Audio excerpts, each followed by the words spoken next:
is it you pray for? Greetings, salutations, and welcome to the 45th episode of Abyssal Musings. My name is Samuel the Infamous, and with me are my co-hosts, Lawrence Knight. What's up, y'all? And Know Me Without You. Hi. What's going on with that intro, man? I think he's... It's, I don't know, something's not working right on StreamYard's end. It looked fine on my end, but, you know, who knows? I'll watch it back later on mine. The YouTubes. So, yeah, I don't know. But anyway, welcome, folks. Welcome to the show. Appreciate your patience. We're discussing some things backstage. Couldn't wait. So, but we're here now. So good to see you all. And let's find out. I think it looks like Shadow's spurging out a little bit in the chat. Yeah, he's tripping. Got Kohai here. No, Kohai.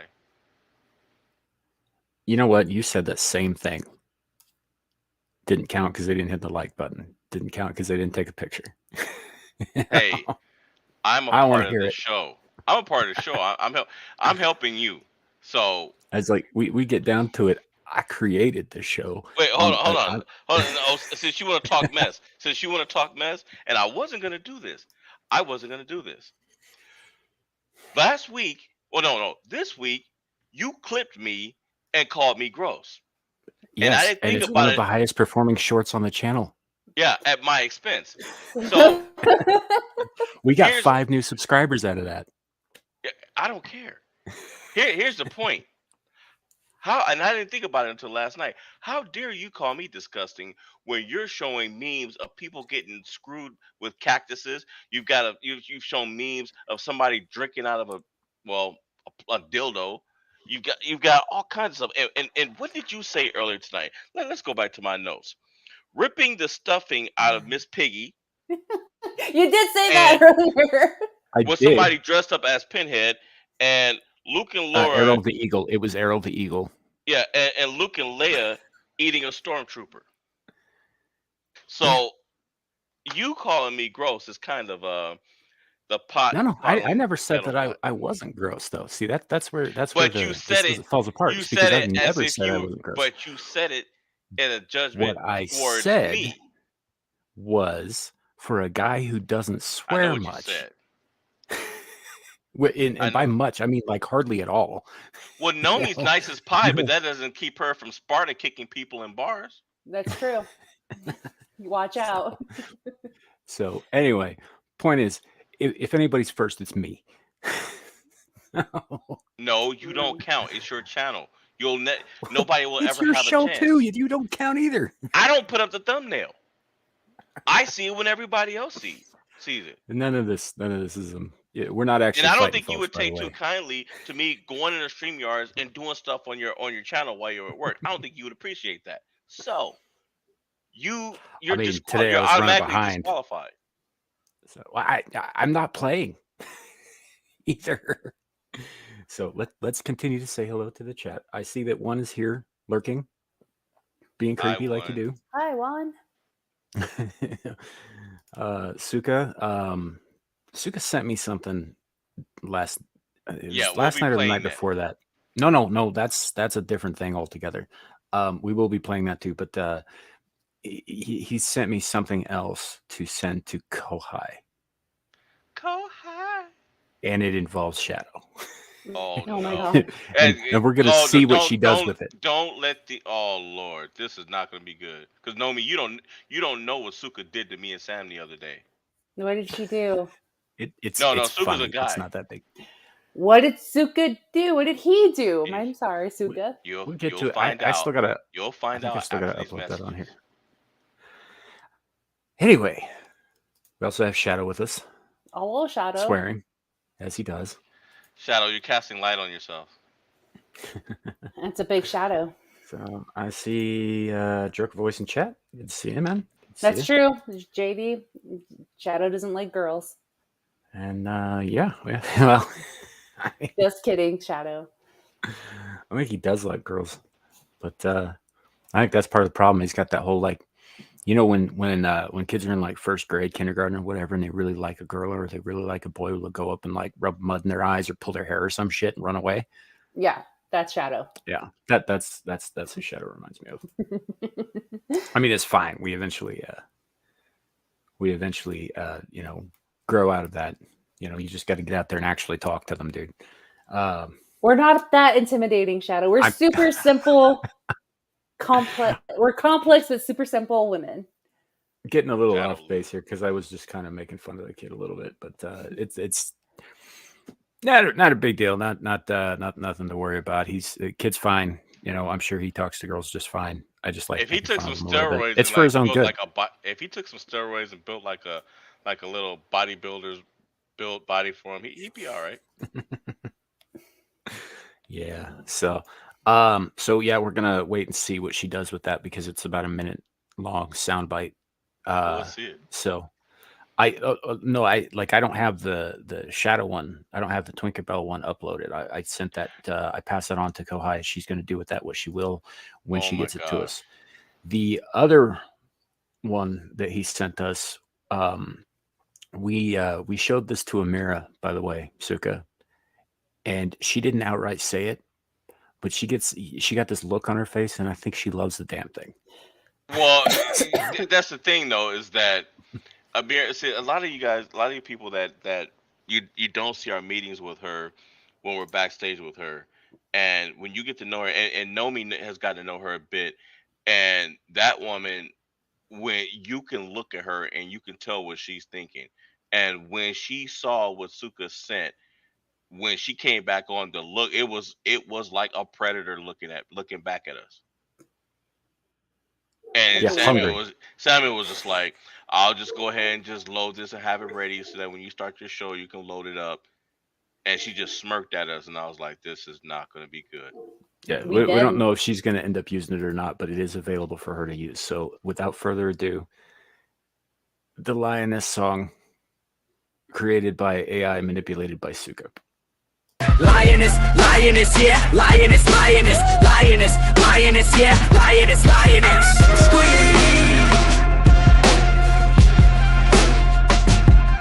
You're a mirror, the exiled lioness fits and bold. Being her light of pride, a story to be told. You're her lioness, lioness, yeah, lioness, lioness. Larry better watch out, big, for the with Samuel 20 corner weight, shield place, arch your match, you send it to the naughty corner, naughty, naughty, naughty corner. I must increase status, strong, no tape on her face. She don't take me up, she'll take you up and put you in a naughty corner. Lioness, lioness, yeah, lioness, lioness, lioness, it's a lioness. Balance and tradition, not a Muslim brace. Good Muslim girl, good Muslim ghost, but in living grace, she's good. Just bring it to the naughty corner. Naughty, naughty, naughty corner. Not Suka. Roar for the lioness. Yeah. She's the lioness, lioness, exiled lioness.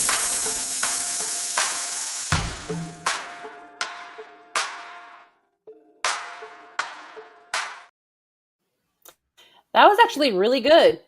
Yeah, it was very well done. I was bobbing my head with it. But the look on Amira's face when she saw it afterwards, I was just like, oh no. I agree with Shadow on that. Yeah, it's very, it's very well done, very well. For context, for reference, for people who don't get the tape thing, that was from a previous live stream where we discovered that sometimes when women go out of their way to look completely different than they actually do, they will sometimes tape bits of their flesh in place. You know, like on their face.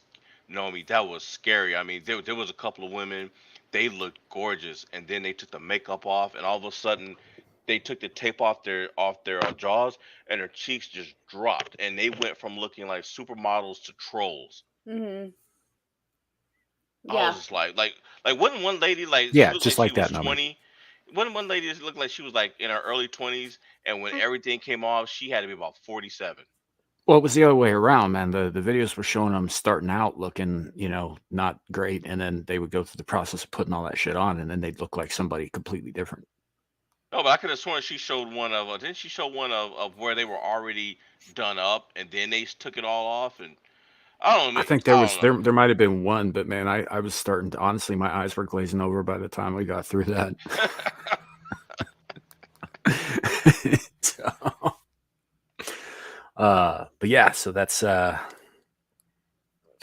Lioness song. Courtesy She's of serious Super about Sika. that. She's serious about that naughty quarter too. We're supposed to be timing people out when she says it. We generally don't, unless it's warranted. I try not to. Yeah. It's kind of tough keeping Carrie, from just like slapping timeouts and bans on everybody. But Yeah, because if he had his way, the chat would be empty. Yep. But otherwise, yeah, I try not to get too free-handed with that sort of thing. So most of the time when she says it depends on her tone of voice. So her tone of voice has a lot to do with it. Yep, or if I think it's funny to put somebody in timeout, then I might do it too. I've done it to Shadow. He knows.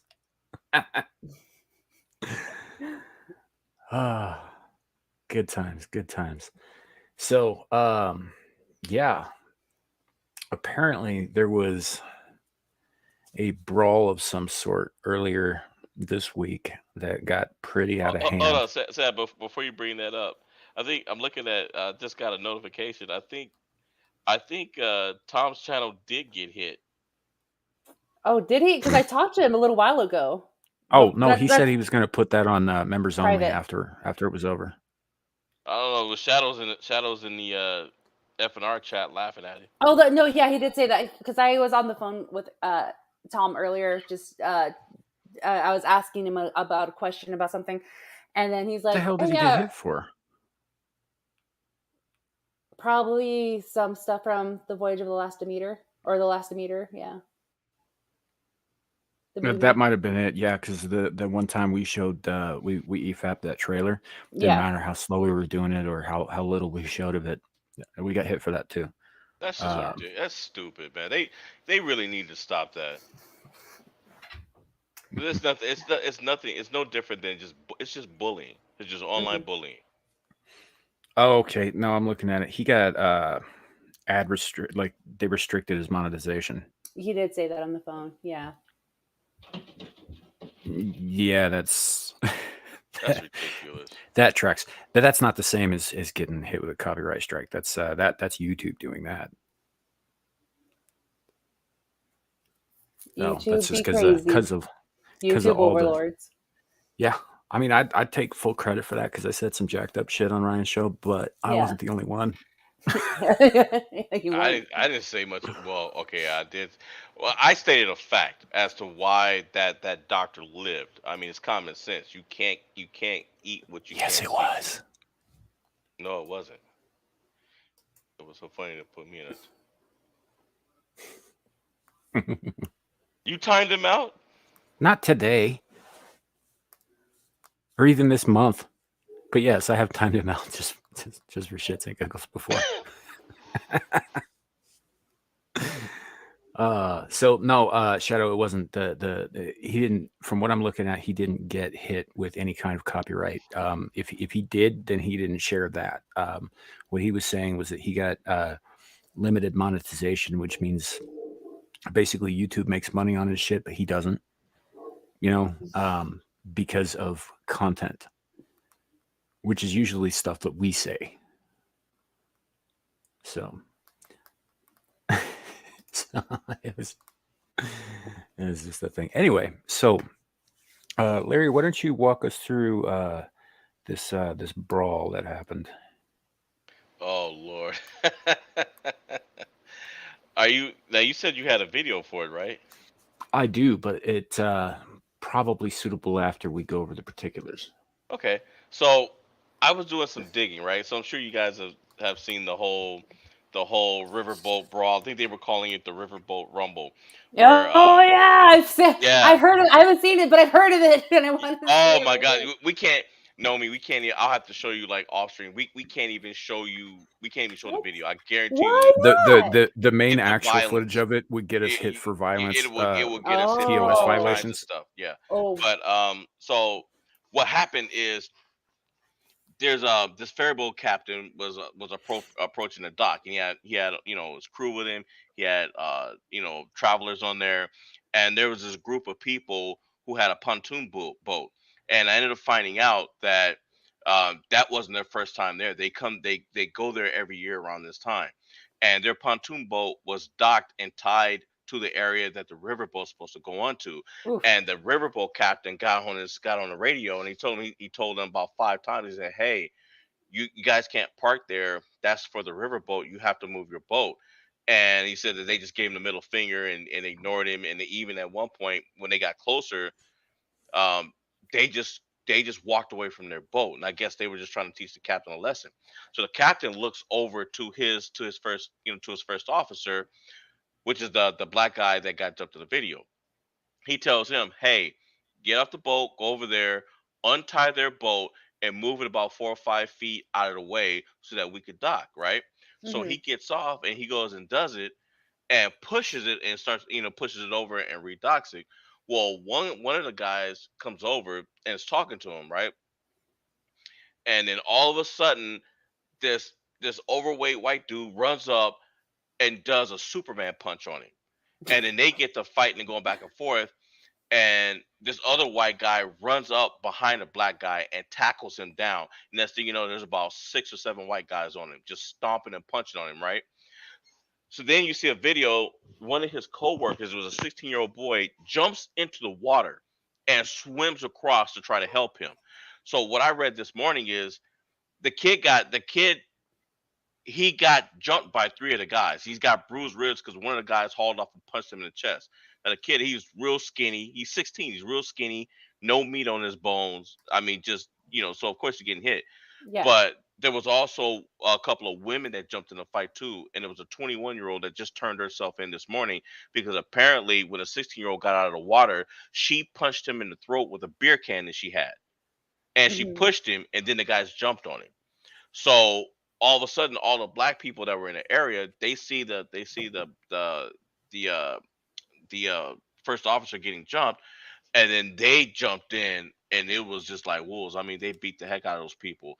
And this one black guy, it got to the point where he took a chair, and it was batter up time on the guy that did the Superman punch, and he swung, tagged that dude upside the head, tagged him a couple of times, and I mean credit to that guy. He got, man, he should have been a boxer because his head is like concrete. He was taking them shots to the head and walking around like it was nothing.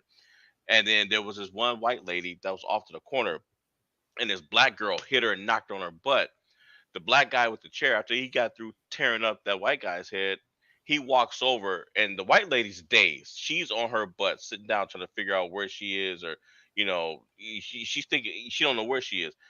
And she looks up. She recovers just in time. She looks up and see the black guy, and he just rears back with the chair and tore her head up. I mean, you could hear it. Just tore her head up. And as soon as he did, the cops grabbed him, wrestled him to the ground, and the cops just came in. I mean, it was just a big thing. But the riverboat captain did an interview, and the interviewer was like, "Hey, why didn't you get off the boat and help him?" And he was just like, "Well, we were on the river dock, and I got on the seat on the radio, and I told him to stop." And he was just like, "Our friend was getting jumped, and he's like family, and there was nothing we could do about it." And the interviewer was like, "There was nothing you could do about it. Like, you guys could have got your butts off the boat. You told him to go untie it. You told him Yeah. to go untie it." And he just standing. He just standing there, him and the rest of the crew, watching this guy get jumped by 7 grown men. I can't wait to watch this video off stream.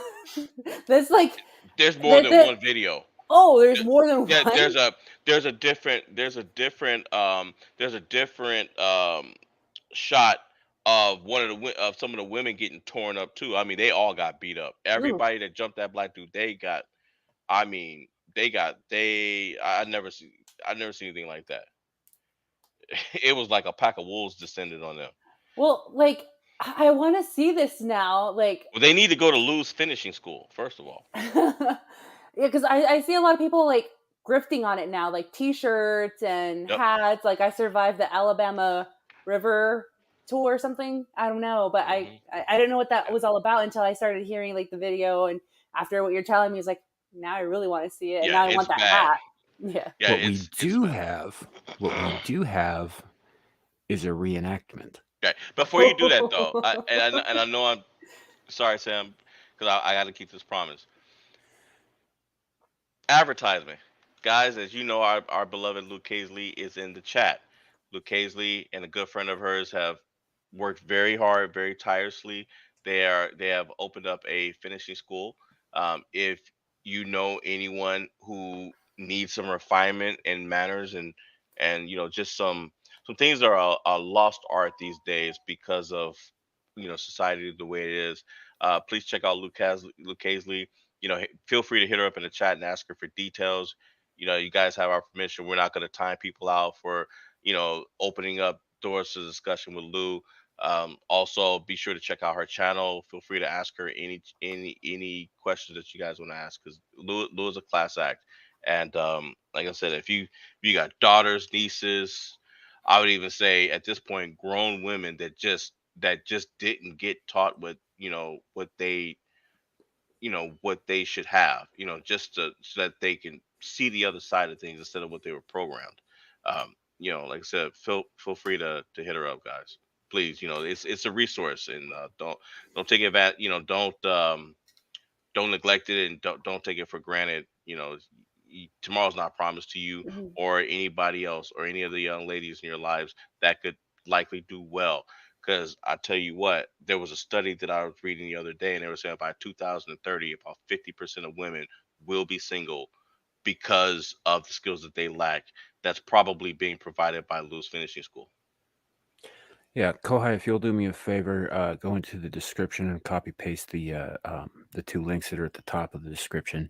First one is to the live stream where Luke Astley and Maggie, the substitute teacher, talk about what it is, what they're doing, how they're doing it, and why, and give all the particulars.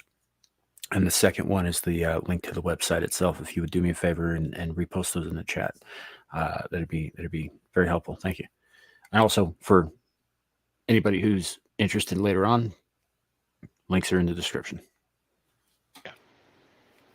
Anyway, sorry about that, guys. On with the show. All right, here we go. Here's the reenactment of the big fight.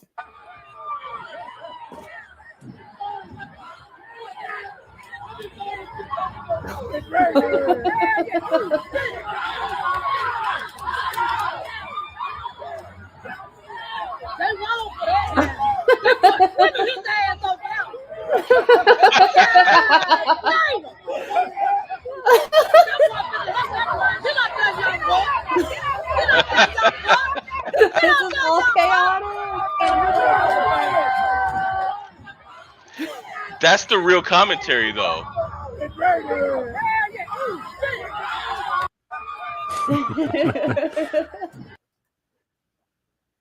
That Basically, was real commentary.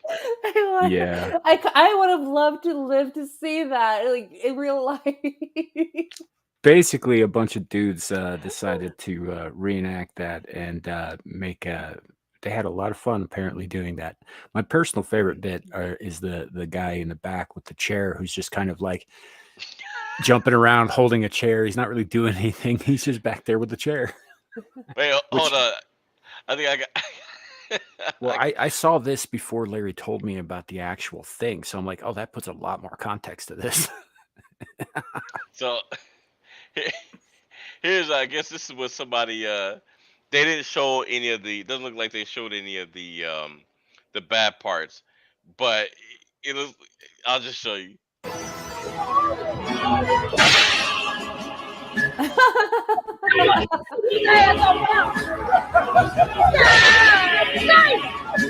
Oh my God! I just remembered that might be copyrighted. So there you go.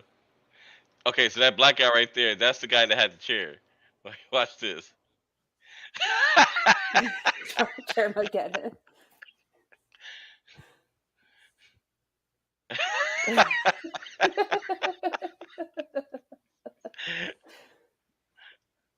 So Oh, I definitely want to see this after this stream. it's Yeah. I like the version I saw first better because first time I saw it, I was just like, oh, it's just a bunch of dudes having a good time, because it was attached to a Benny Johnson tweet that was talking about, oh, this horrible racist thing, so much race stuff going on. And obviously he was making a joke, but I didn't know that at the time. And I'm watching, I was just like, yeah, it's just a bunch of dudes, black and white, having fun at a pool. I was like, I didn't understand the context because I hadn't heard about the actual incident that this was clearly mocking and parodying, which I'm good with. But the first time I saw this, I was just like, oh yeah, that actually looks like a lot of fun. yeah. As long Yeah, as that was- everybody's having fun, that's all that matters, right? Oh, they had fun right upside each other's heads. Oh, this is yes, dude. She said so several times. I am Jewish. Shadow, you didn't know that? And by the way, what's with the whole should do thing anyway? Where's that come from? Somebody was making fun of his name, and it just kind of stuck. I think it was Shadow, Boosh. Shadow. I think it was Boosh that accidentally misspelled shadow and put an extra O. So we just gone with should That's do how- since then. All the best memes get started. That's why our buddy Ryan Legion will henceforth forever be known as the tyranny hooker. Yeah, my dyslexic ass. I knew what I saw, but No, what you saw was supposed to be what it actually said initially. oh, What happened okay. was my autocorrect in DMs changed it to tyranny before I realized it and hit send. And then our buddy Ryan Reaper saw it, and he went hashtag tyranny hooker, and it started a whole thing. And then Alf made a meme, and it might have been Ryan Reaper who made the meme, but it just started kind of started getting the ball rolling. And this was like last fucking night, So here's more on the this is another TikTok meme on the fight. After witnessing my brothers and sisters take arm in the Battle of Montgomery, I knew that I had to prepare myself. Pulling out old Betsy, I practiced my chair jutsu. I haven't used this skill in years, as the last time I used it, I sent 4 people to the hospital with concussions. Their brains turned jelly. It's a deadly skill passed down from hood master to hood master. Baby daddy to baby daddy. It's a powerful skill. When thrown, the chair can cause riots and get the most sane person into a frenzy. But it's necessary. And I will be ready. I wonder if that's any match for like redneck lawn chair foo. From Hoodmaster to the next Hoodmaster. The creativity that's going into this, I love it. Yeah. So We're also calling him Black Aquaman. Well, that kid swimming across the lake there. Oh boy, I didn't see this. So somebody posted this. The inventor of the folding chair, clearly a visionary who could see into the future. It was a black guy named Nathaniel Alexander. He invented the folding chair. There's a photo and everything, along with the schematics of how he built the chair. Oh man. But yeah, so awesome sauce. The chair thing's gonna really take off. I think that's gonna be a meme that sticks around for a while. Like hashtag tyranny hooker. Actually, I wonder I don't know that I have that one. Hold on a second. I will look for it and see if I can find the damn thing. I know Ryan showed it on his show earlier, but it's pretty funny. Dun, dun. That is not it. Not it. Not it. Not it. I honestly, I use Twitter on my phone more than I do on the computer, so the UI is a little unfamiliar.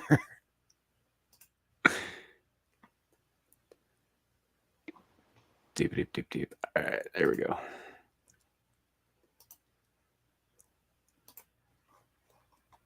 I'm gonna bring it up on stage. This is, I believe, Horny Alf put this together for us.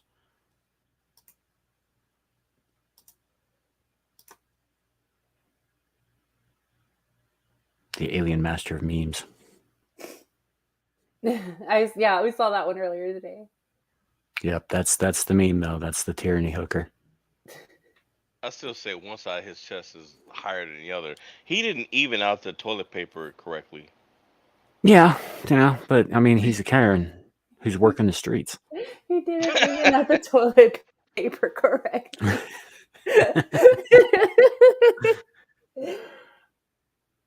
Yeah, it's funny, Shadow. Actually, I thought that was like a turban the first time I saw it. I had to zoom in to see that it was hair. I thought that was a turban. I was like, why does he No. got that dang turban on? No, that is a blonde lady's updo. Wow. Yeah. So, if you guys are on Twitter, make sure that when you tag LG News 2076, which is, Legion Talk, Legion News, our buddy Ryan, make sure you add in hashtag tyranny hooker. I want to get that trending. Now, Nomi, while you're working on your part diligently to make that a trend, there's another news report that you may not have heard about this week. Now, Samuel knows about it because I told him. But since you are familiar with a large part of land called Texas, well, the more I think about it, you probably do know about it because you've probably seen it Yes. on, So anyway, this lady was out mowing her lawn, right? Uh-huh. And I think we'll just let me see. So she's out mowing her lawn, just minding her own business. I mean, just wasn't trying to hurt anybody, right? Yeah. Here's what happened to her. Is left in bandages after a snake falls from the sky onto her arm and a hawk comes chasing after it. Just started praying out, Jesus, help me. Please, Jesus, help me. Thank you for joining us this evening. I'm Bill Barajas. That woman actually crediting the hawk with saving her life, even though it Yeah, the hawk saved her life. Sure it did.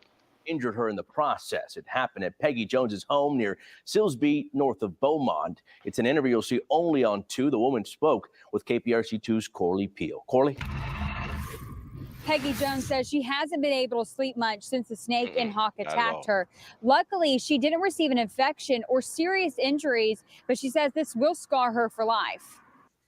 So at this point, they never did say what the snake was. Whether it was venomous or not, I don't know. The wrap around Peggy Jones' arm covers the scars after a snake. You gonna say something, Sam? Yeah, if the thing fell from the sky, it kind of doesn't really matter too much how whether it's venomous or not, because they weigh a ton. I mean, she's going to take damage just from the kinetic force alone. Okay. They're And solid hawk muscle. attacked her in her backyard. I was mowing on our property, and just out of the sky, out of the clear blue, a snake fell onto my arm. She says the snake held on tight. I began to sling the snake off of my arm, and he wrapped around my arm and just held on tighter. Now, how much you want to bet that there was a reason why that snake was holding on as tight as it was? Probably because there's an apex predator hunting it. It's because it got away from the hawk and it was looking to stay that way. Kept striking in my face. He was striking my glasses. The snake wouldn't back down. Just started praying out, Jesus, help me. Please, Jesus, help me. Jones it's the got snake. another surprise. A hawk came down. He grabbed the snake and tried to take the snake off, but he didn't have a good grip. The Pause hawk it. kept coming down. He came down about 4 times. Finally, Pause real got quick, the snake. Larry. Mm. At least it wasn't flaming. It wasn't a flaming cobra. That's true. But you know, folks, I'm always telling you that it could be raining flaming cobras. Well, it doesn't have to be flaming and they don't have to be cobras. Snakes do and can fall out of the sky. That's a good one though. And as hot as it is in Houston, it is a miracle. It that probably the damn thing was on fire. That sure was a woodpecker they showed. And took off with the snake. And I looked down and I was covered in blood. My arm was pretty tore up. Jones' husband rushed her to the hospital. I had venom all over my right eye lens of my glasses. Even the doctors had a hard time believing her story. I think they kind of thought I might have been on drugs because they asked my daughter and my husband what kind of drugs I was taking, but it was definitely no drug. She believes the hawk is the reason her life was spared. And I think I'm willing to bet the hawk was the reason why the damn snake reacted the way it did. Probably the reason that the snake was on her arm in the first place. Yeah. What probably happened was the hawk scooped the snake up, was looking to, take it up into the sky, and the snake, reacted as it would, as anything would, and struck back, startled the hawk, or something happened where it lost its grip, and the fucker fell out of the sky onto this woman, where it was still panicking because a hawk was trying to kill it, and it just plummeted out of the sky, which, by the way, is not a usual experience for these animals. So I imagine it was pretty freaked out. She's lucky though. I mean, she said it was venom. So, I mean, Nomi, what's in that area? She said that. Water moccasins, probably some rattlesnakes as well. I don't know that area well enough, but I do know that rattlesnakes will be there. I don't see a rattlesnake just wrapping itself around her and then strike. I think honestly, I think if a rattlesnake fell out of the sky, I think it would have knocked her out. The landing would have knocked her out.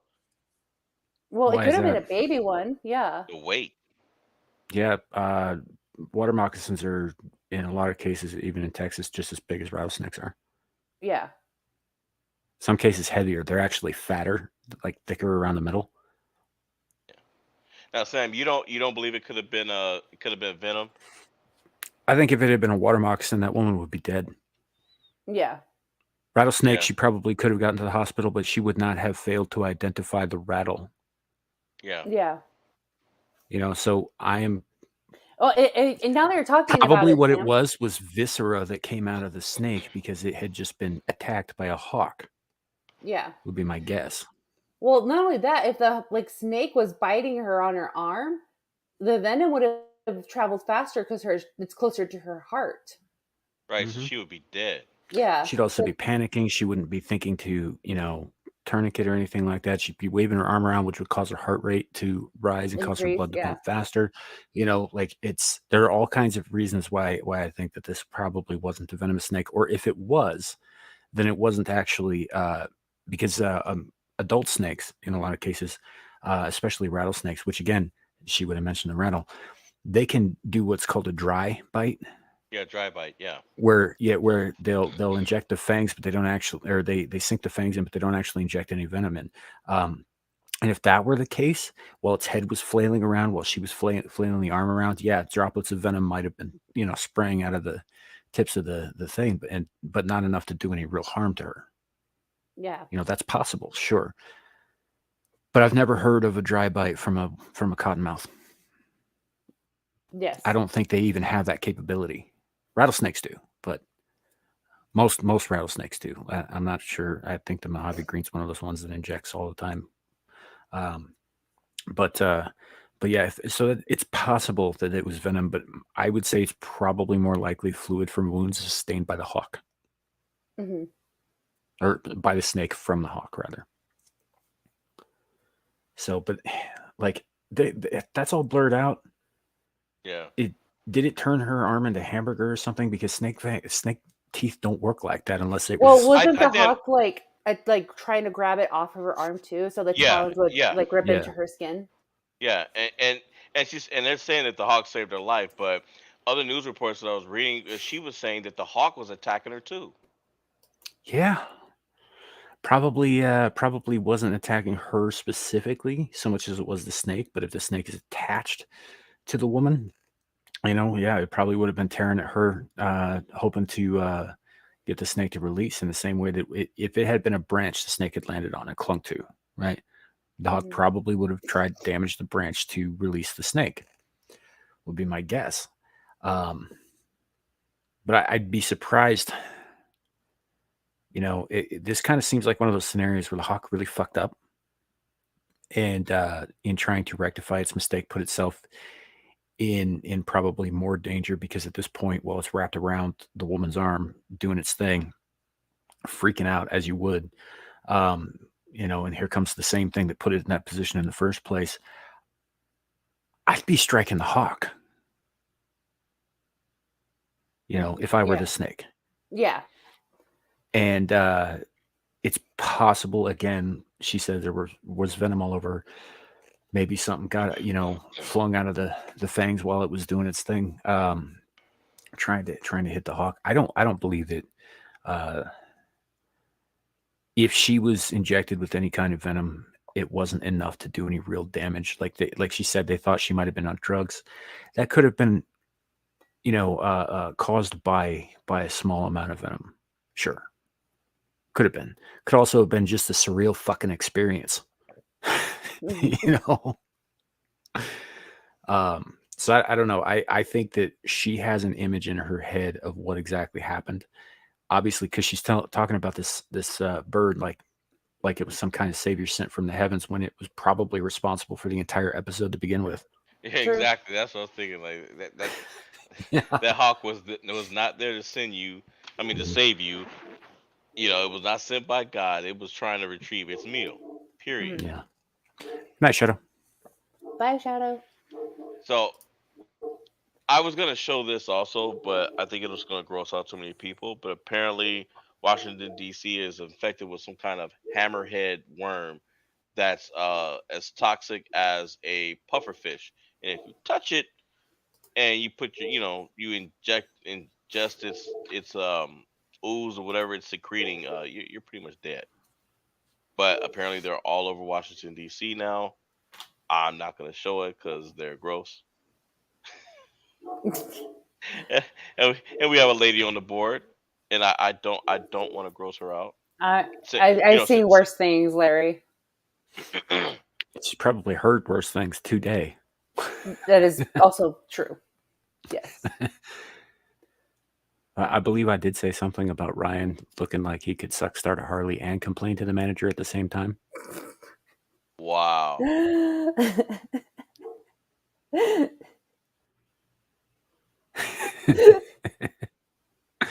Okay. This is how I talk about my friends, folks. That is... For a guy that gets along with everybody, you're kind of gross. Oh, I'm extremely gross. I own that. I know what I am. Hey, here's something that Nomi should be able to relate to, since she likes going around hunting rattlesnakes with nothing but shorts on, a t-shirt and some tennis shoes. Mm-hmm. Nope. With your bare hand? Oh no! It's just a black snake.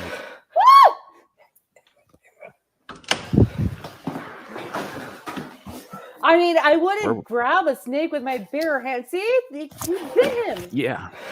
Yes, it did. That's where the tools come in, especially when I worked at the golf course. I would have those little grabby arm thingies. Like, I have a good other 5 feet ahead of me, so I can. It looks like a black razor. Yeah, so I can turn that snake into boots. Now, this lady, apparently, She spent 2 days trying to flush it down her toilet, 2 and I days? guess 2 days trying to flush it. So I'm like, so you've been peeing and pooping on this snake. No wonder it's in a bad mood. Would you use that toilet? Hell No. Then she probably didn't either. You don't know that. You don't know No, that. but that snake, if I'm identifying it correctly, and it's possible that I'm not, if it's in the United States, that looks like a black racer. They're non-venomous. The bite sucks, but it's not gonna, do any Kill you. real Yeah, damage. I mean, it's gonna sting because you just got bit, but yeah, so but you grabbing also it have to, barehanded like that is not going to be really but you that also big have of to an think issue. about the bacteria it just swam through getting True. out of Well, that toilet, and so a clean your bite toilet. is well, no, the bite is going to do something because of what it just swam through. Yeah, it's going to be sick with the same shit. Literally. Yeah. But yeah, apparently, she opened up. She went to poo poo, I guess, and there it was. So it's a coach whip snake, which I've never Oh heard yeah, of. those are actually good to have around. A coach whips they're ratters. They eat rats and So it's like a rat other snake. kind of. They're called coach whips because they're very long and they look to the untrained eye who doesn't recognize them as a snake like a whip that one would use on a coach, like a stagecoach. Oh, so Larry would You know know, it. Just kidding. Yeah, they're different kind of whip. on the lioness plantation. Yeah, Yes. That's a bull whip. This is a coach whip. it's a lioness whip. Uh, but no, they're you'll find them in more the western side of the Midwest, and further west, like Nebraska and parts of the southern Dakotas and parts of Colorado out on the plains and that kind of thing like that. Wild West territory mostly, but like the greener parts. Yep. Hey, But yeah, they're harmless. Lou, Lou. It's funny that you're mentioning what you're mentioning because guess what else is on our list? Wait, what? Okay, no, it can You know cause what spider what this is, right? or what? You know what spider this is, right? Death by priapism.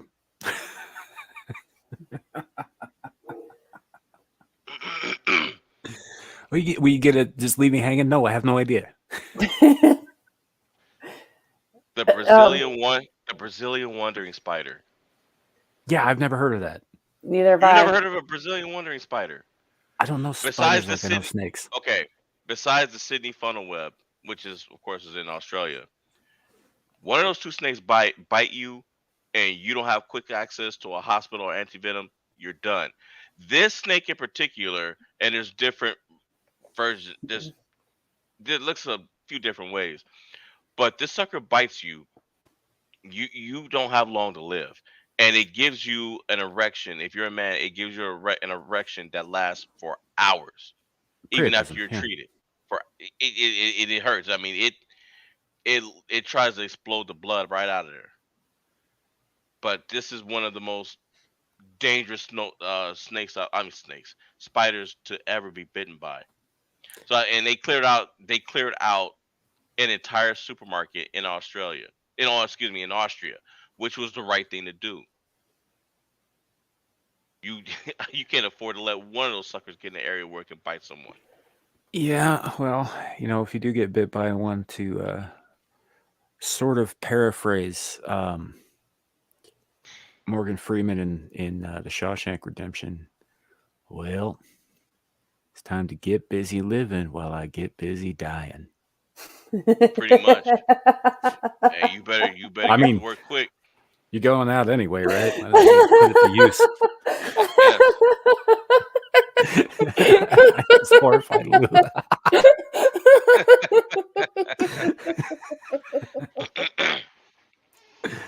Yeah, this snake is 4-inch black and red creepy crawly. Yeah, these things are they're no joke. And they vacated the supermarket.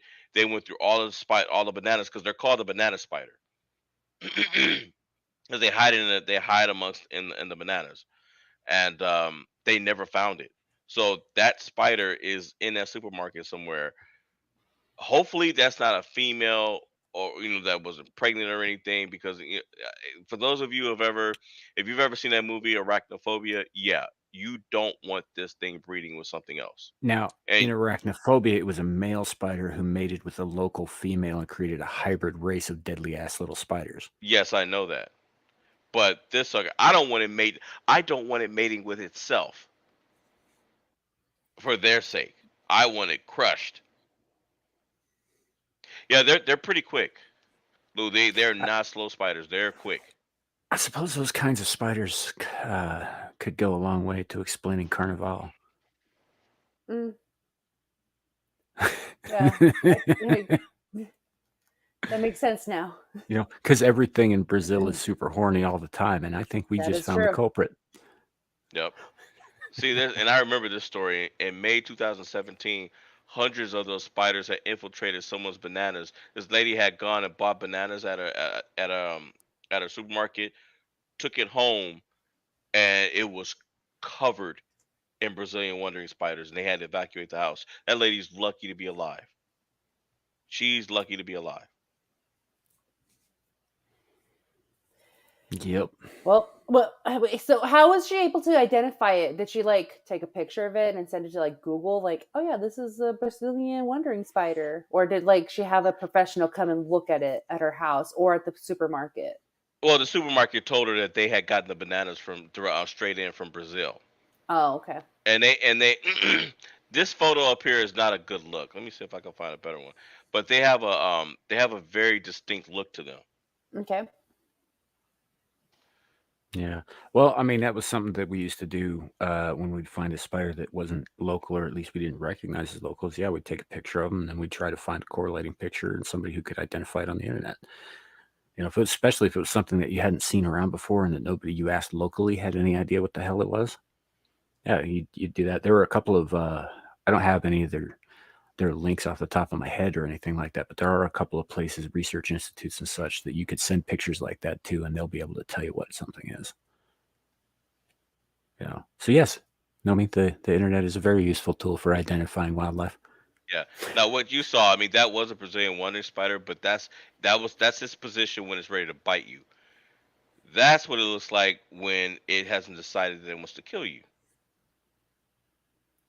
That's what it looks like. It's very distinctive. Now, there is a spider in Brazil that looks just like it. It's like I think it's called a tiger spider of some kind, but the only difference is the tiger spider, it has black stripes going right here and right here.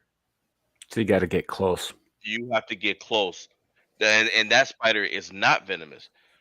But if you get close, and this thing is a hopper, this thing hops on you and bites you, and there's no hospital, you're not making it.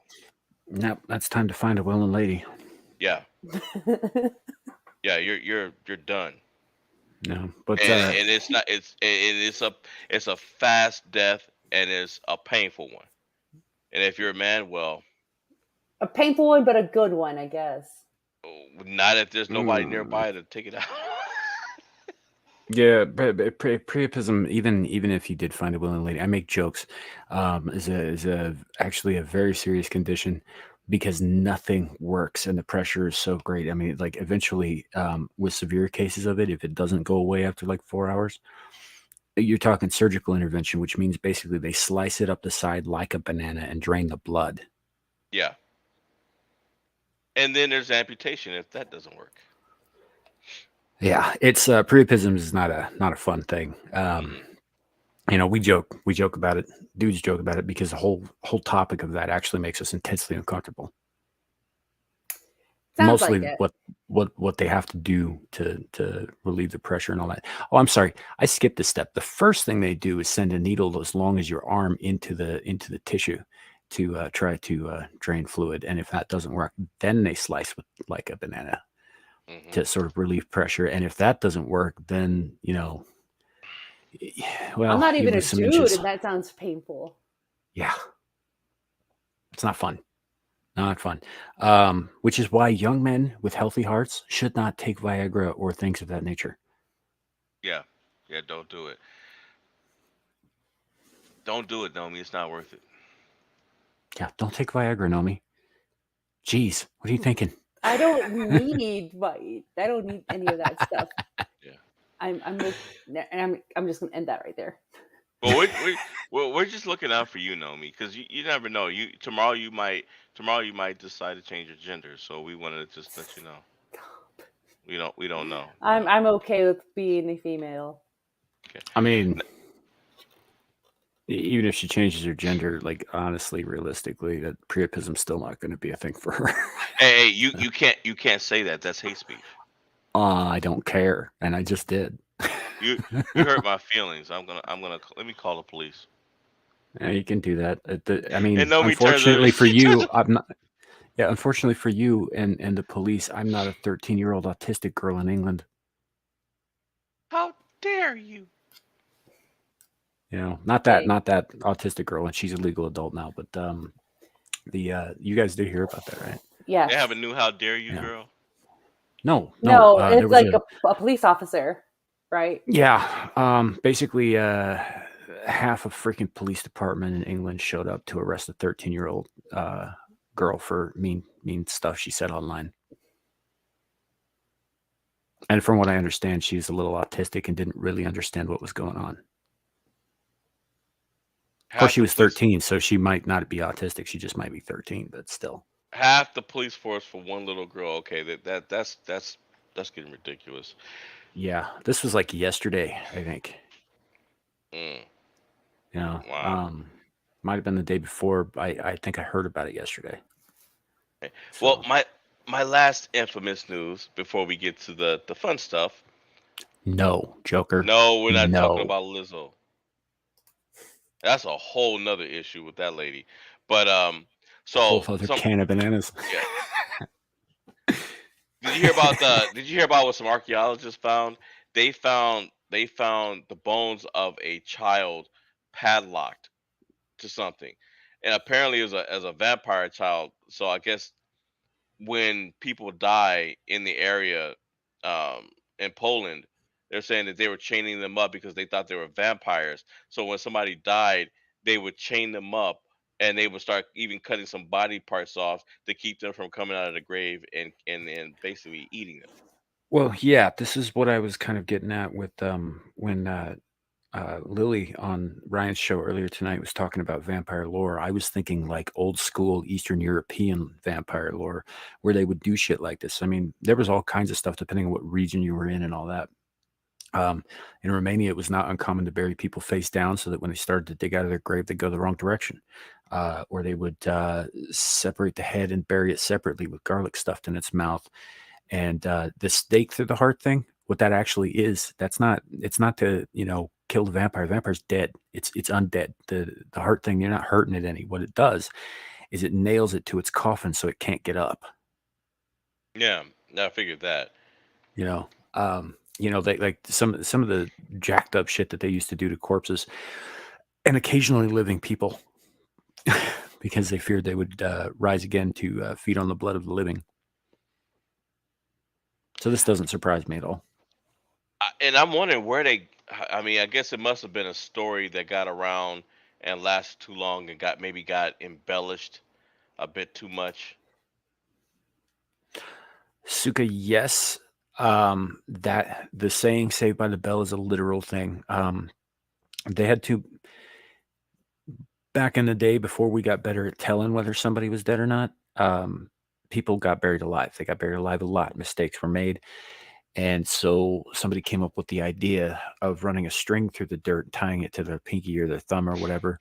And they had somebody sitting by just in case that bell started ringing to hopefully dig them up before they ran out of air.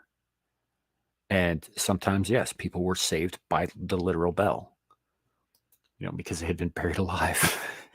Yeah. There's Yeah. some teeth. I'm concerned about that. But all right. Well, what's curious is that right up at the top on the headline, it said was feared while alive. Um, what's interesting about that is that in a lot of cases in old European folklore, witches and werewolves were believed to return after death as vampires. Were believed to become them after death. Um, werewolves were obviously cursed people who were very much alive. Witches were usually very much alive people who had been considered to be in Congress with or made a pact with the devil, that kind of thing, which opened them up, of course, to possession and all that after death. And so there must have been something going on with this kid to make them think that that was going to happen, because usually it was something like severely out of whack, like, oh my God, he turns into a wolf at night and eats people, you know. So I'm curious as to exactly why he would have been feared in life. You know, like if it was, peculiar, prescient child, or if it was, maybe a Down syndrome. I don't know. Who knows? The tooth. Yeah, everybody had fucked up teeth back then. I don't think that was particularly special. Poor Naomi. Naomi's like, this is getting too weird. It's not that weird at all. It's something I've seen before. Oh, you've seen it? Yeah. And I have messed up teeth. No, you don't. Yeah. My jaw sticks out more than it should, so yeah. Yeah. And nobody's holding that against you. Nope. I can eat my food just as well as anyone else can. There you go. And see, Naomi, you can eat your food. Have you've seen airbag pranks before, Naomi? Haven't you? Yes, I have. I don't understand why people do this shit. Somebody's going to get killed if they haven't been already. This is fucking retarded. Yeah, this one scared me.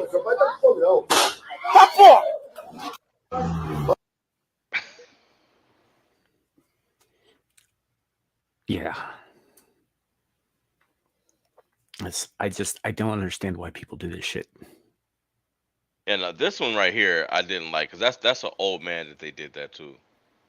They do it for the LOL, Sam. Yeah, Sam.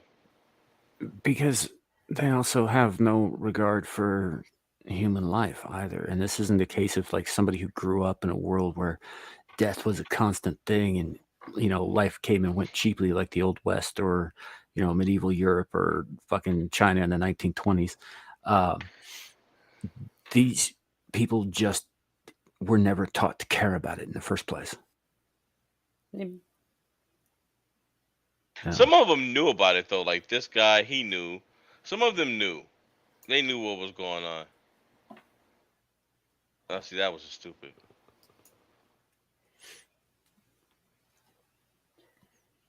Yeah. I mean, these are your Tide Pod kids and Tide Pod kids that became adults. Not for long, they didn't. Oh gosh. Yep, he's dead.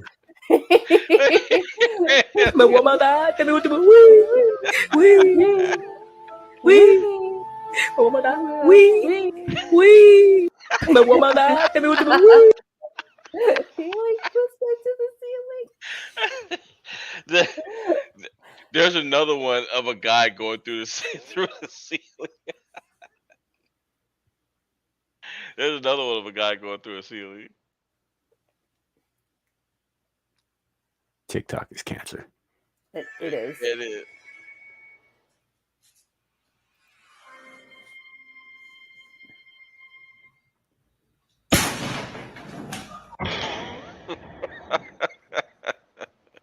Yeah, I don't know. I don't know what I would do. How pissed would you be if somebody pulled that on you? I'd start crying if that happened to me, because I know myself well enough. I would have peed my pants if that happened to me. And then I'd be so embarrassed, I'd start crying because I think you would cry, and then I think you would make whoever did it cry afterwards. That is also true. Because I think after that shock, the shock of it wore off. I mean, Bah! yeah. I mean, pranks are pranks, but I have to admit that's something I would. That's taking it too far. Yeah. See, we do memes and we do jokes and stuff here on the channel. I don't go in much for physical practical jokes because I've seen them go horribly fucking wrong too many times. You know, yeah, I showed that one earlier. It's just somebody always gets hurt in the end, Mm-hmm. always. So I mean, it's one thing like dipping somebody's hand in the warm water while they're sleeping or whatever, so they wake up cold and itchy, whatever. Itchy. But yeah, when the pee dries. Wow. I know, Samuel. I don't know when the pee dries because I don't stick around long enough to watch it dry. Well, I put it in the toilet and I walk away. people don't always wake up when they pee themselves while they're asleep. Sometimes by the time they do, it's just it's not good. So, but or like I've done things like leave like put a lubricated condom on the inside door handle of a bathroom. Why? Because then your hand just slips on it. You can't turn it. You can't open it from the inside. And they're almost impossible to remove without like, a knife or something. You've done this before, haven't you? Yeah. Like I said, there are reasons that I don't go in for this sort of thing much anymore. People got hurt. Yep. Hey, question. I mean, now, Sam, I know you've heard of him, Chandler's Wildlife, right? Yeah, I watch his Now- channel occasionally. It's a lot of fun. Know me. Have you ever heard of him? No, I don't think I have. So Chandler's Wildlife, he's one of those guys. He's got he basically built a zoo. He's got everything from owls to alligators. He's got this room full of venomous snakes. His favorite snake is his personal pet that he didn't get from anybody else. His name is Kevin. It's a 14-foot long king cobra. It is the biggest, it's a Malaysian king cobra. As the And Kevin biggest is pretty goddamn Kevin. Yeah. Kevin is a monster, right? But he's got all types of cobras. He's got bushmasters in there. I mean, he's got he's got an albino cobra that's been trying to kill him for 3 years.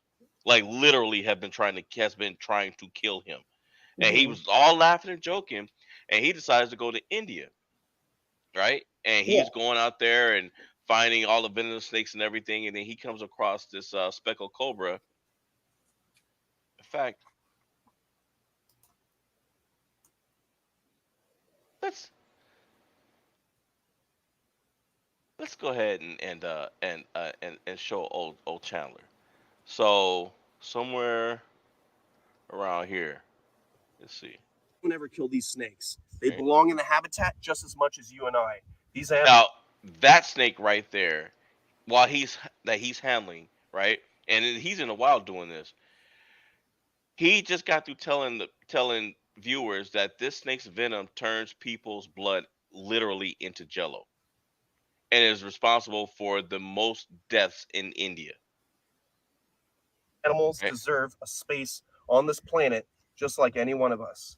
Woo! Russell's Viper, number 2. Woo! And this is my favorite, personal favorite, number 3, the spectacled cobra. Called the spectacled cobra because they have these beautiful markings on the back of their hood that looks like a pair of glasses, and that mimics a pair of eyes. So commonly with predators won't attack things that have the eyes looking right at them. They typically... Now notice how the cobra's trying to get away. Yep. Also, that was the same kind of snake featured in the children's book Rikki Tikki Tavi by Rudyard Kipling. So if a cobra is attacked by a cat, a jackal, a leopard, or a tiger, this animal is able to hiss, posture, scare the animal. Then when the animal's slithering away, it's hooded up with those eyes looking back, and it makes the cat or jackal or whatever it is not want to attack. Same family. Doesn't work on Chandler though. Is the crate, a lapidae, front. Oh, Suka, I'll show you Kevin in a minute after this. You guys think this is scary? No, you ain't seen Kevin. I think it Fix is Bang, beautiful, this honestly. snake has enough venom to shut down your body and put you into a paralysis. Look at this beautiful hood. This is one of the largest Indian cobras I've ever seen. It's probably about like 5 feet Yeah, it's probably about 5 feet long, isn't it, Chandler? long, and it's a beast of a snake. You can see all It's a beast, Tony. For wants to do is reference, get away. That's the most rattlesnakes in the United States do not get this long. No, they don't. big thing Only a about few these snakes. species do. They don't want to bite you. They don't want to kill you. They want to mind their own business. They want to thrive and survive. But yet you won't leave it alone, Chandler.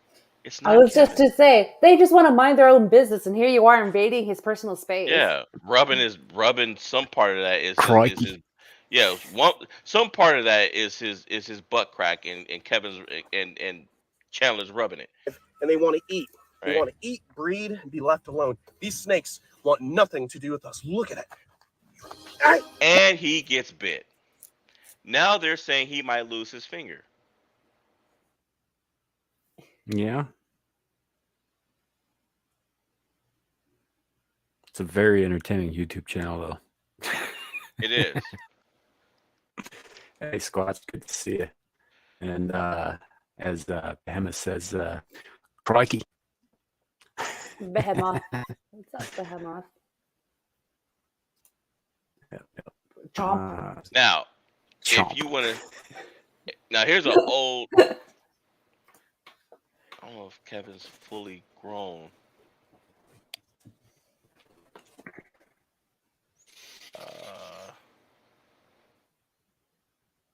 Yeah, I think he's fully grown in this video. He might have gotten longer because Kevin sheds. But that's Kevin. That's Kevin. That is a big boy.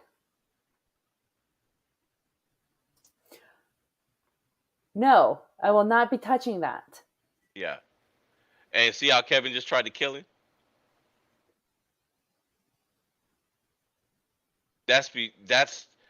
And I can tell by the haircut, this is old. This is a few years ago.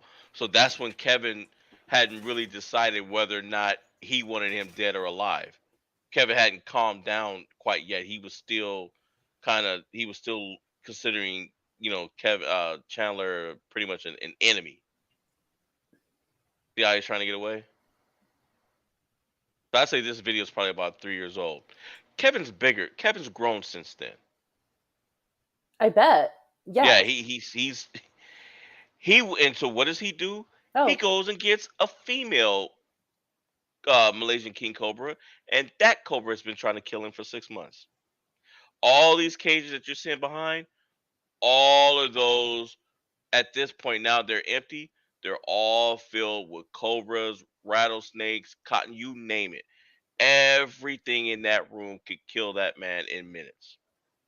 He's got albino cobras. I mean, a couple of bushmasters in there. Just all kinds. I'm like, this guy is lucky to be alive. What happened to Sam? Sam's not here. He took off because I guess we were still talking about snakes. Well, you know what he did? He went outside to catch one to put it in his car. Yeah, well, that's true. I was going to say he's probably going to use it as a timing belt.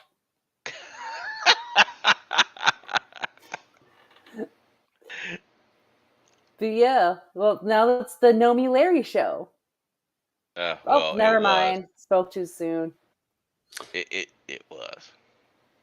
Yeah, sorry about that, folks. Internet got wonky for a minute. StreamYard stopped working on my end, so we think you were scared of Kevin. I am scared of Kevin. Kevin's nuts. Kevin's on Samuel. Just because I think that they're beautiful doesn't mean I'm stupid enough to get into a room with one. Well, no, you normally put them in your car, in your engine. Not hot Kevins, I don't. It's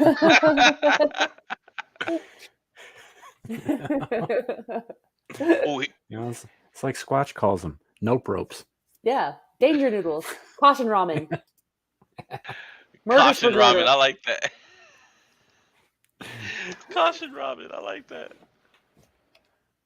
That's first I've heard of that one. The danger noodle is that's a pretty common saying out here, actually.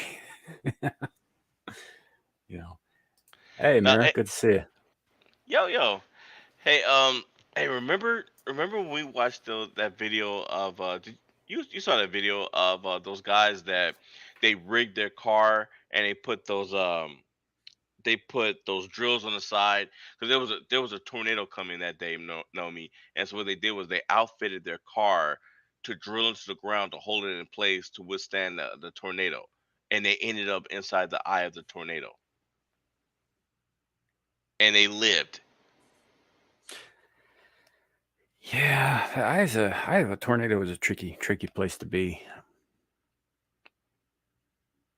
You know, heard tell of Yep. stories. What? Sorry about that. I was just checking to see if I had the right video, and I did. And I said, "Oh yeah, that's it." But I forgot to mute. What were you saying? I was just gonna say I've heard tell of stories of people getting down in the ditch by the side of the road. A tornado passes directly over them, and you can see in the eye of it. It's not dark in the eye because it goes all the way up, and or rather, it is dark, but you're also getting bolts of lightning going down through the center of the thing, which light it up on the inside, depending on the size of the thing, obviously, and the ferocity of the storm. That's crazy though, man. I mean, just I saw the movies. But Joker, there were cows. They got cows. Yeah, they got everything: Yeah. cows, fences, everything. There have been several times where I drive back from like Austin, Dallas, back to El Paso. I'm 100% sure I have driven through not a storm like that, but I've definitely driven when there's tornadoes around. And then after I pass it and I see the clear skies up before me, I look in the rearview mirror and I just see death and destruction behind me. Where I ask myself, "Was that a tornado that I just drive through?" Explains why I haven't seen a lot of cars on the interstate. That's the one thing that always scares me the most because I don't know. There's a lightning. The only time I ever got that close to one on purpose, I had to go get my kids from across town. So where they were at wasn't safe. I had another place to take them, but we had to be out while the thing was on the ground, so that was super fun. I've been near them on other occasions, but it was never on purpose. Like I didn't go out into the storm on purpose. I got caught out, But the one time that I did was to get my kids to a place that was safer than where they were.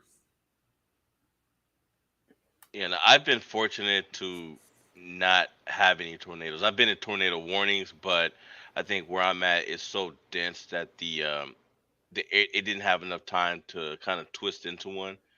But all around, maybe 50 miles away, yeah, they were causing a lot of damage. Especially Dayton. Dayton got tore up a couple of times. Yeah. Well, they're very interesting. I find them endlessly fascinating, and storms that can produce them, I have a hard time with because I sort of get mesmerized watching the clouds. That's not good behavior, by the way. That's not a good thing. I mean, but don't you kind of have to watch the clouds? Because I mean, you can't see. Tornadoes are basically invisible. I mean, it's not until You they start picking up debris and everything that you realize they're there. you do, but like I will stand at a window or at an open door watching, and after a while it stops being about like safety and just becomes about witnessing the power,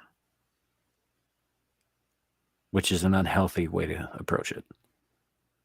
Sooner or later that's probably going to get me killed. Mm-hmm. But I get almost hypnotized by the damn things. And Not I do me. fear them. I do fear them. I do, but there comes a point where it's just like, I don't know. I guess awe is a better word than fear. awestruck. Not me. No. Fear kicks in, and I'm like, nope, let's get out of here. Like you see how fast those cars are driving. Yeah. It's just sped up video. Mm, But no, in all reality, I'd probably be speeding, hauling ass, so I won't get caught in that. Yep, well, that's that's the point coming of what right I'm at him. saying. Yeah, Yeah. Like he's it's coming for them. yeah. Now I've heard dead man walking. No, I haven't. Can't say as I have. No. Mm-mm. Squatch is right. What are you gonna do? Run? I mean, Well, what that's can why you do? that's why they tell you to get to the lowest point that is available. There's no guarantee you'll survive, but you do have a higher chance there than you do, just staying on the road. It's pretty wild. But yeah, I was always told to, hey, if you have a basement, go down to the basement. That's your best chance. But I'm like, but if a tornado, if it snatches the top of the house, won't it snatch you too? Even if you're in the basement? not necessarily. It's because of the way air currents work. Um, it can snatch you out of there. Yes, that is possible. But like when they say, get to the lowest thing. For instance, okay, so Joker brought up Twister, the movie, right? Yeah. So in the beginning, Helen Hunt's dad, right, is holding the storm cellar doors closed, right? Mm. And then they get ripped open, and obviously he gets sucked into the tornado, which sets the course of her whole life. My grandfather actually did that, but he managed to keep the doors closed. Mm. Joker's saying he's been through tornadoes and earthquakes. I've been through earthquakes. Mm-hmm. There's nowhere to run in an earthquake. Nowhere to run at all. And I was seconds away from losing my mother in the 1994 earthquake, which, by the way, was on my birthday. Hmm. So, but yeah, I was seconds away from losing her. From what I understood, just as she got the freeway, it collapsed just as she was getting off, and there was a guy riding a motorcycle behind her, and he didn't make it. Yeah. Suka, that's a possibility. The problem with tornadoes, with twisters and cyclones in general, is that they're mightily unpredictable. You don't really know what they're going to do or what the effects are going to be until after they've happened. So yeah, it's possible that they'll just collapse the house on you, and you'll never get out. It's also possible that they'll just take the house with them and leave you completely untouched. I mean, there are stories about a couple of chickens hanging out. Their home got hit by a tornado, stripped all of the feathers off the chickens, but otherwise didn't hurt the birds at all. I heard a story once about a guy who had all his clothes torn off, and it wrapped him in barbed wire from a fence nearby, and it picked him up and carried him through 3 miles and set him down again with a few minor scratches from the barbed wire. He was fine. I mean, obviously he was out of his mind with fucking terror, but so you never know. It's just better to hedge your bets and be as safe as possible around them. But hell, I saw one time in southern Wyoming wrap a the 3 light devices they got at traffic stops. It's like green, yellow, red, and all that. I saw one bend one around the pole to make it a ring. Otherwise, didn't hurt the pole. Just bent the fucking traffic light around the pole. Which is the weirdest damn thing. So, 1, sorry. I was reading your comment. And yeah, you know how it is. But yes, I have heard of that. It's not always 4 to seize, but yeah, 4 is the kind of the magic number. There was one of the worst tornadoes in the history of the United States. Went through like 3, I don't know, it was a long ways. It went through like 3 different towns. ended up at the end of its cycle being about a mile wide, and there were 3 more smaller vortices inside it, making this crisscrossing, like sort of a triple helix pattern in the ground wherever its path was. It was just carving the ground up. Did some weird geometric shit. It also killed like 500 people that day. So, Man.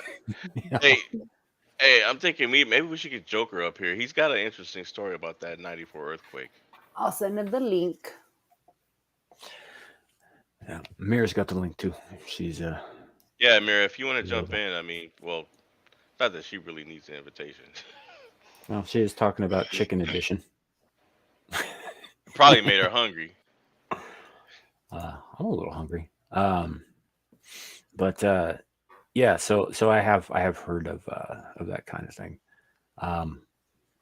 happening. It's not common though. Usually it's, when several smaller funnels combine into a larger funnel.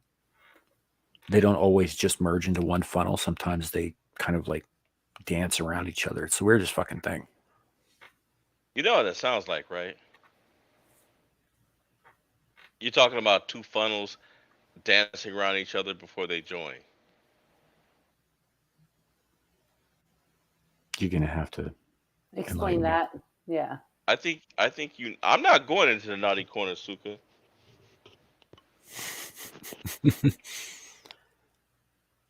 I'm not going to. She is not. She is not here to tape anybody up and put them in the naughty corner. And we've Finish your already. thought though. Sorry, go ahead. Finish your thought though. I'm curious as to where you were going with that. I think you know where I was going with that.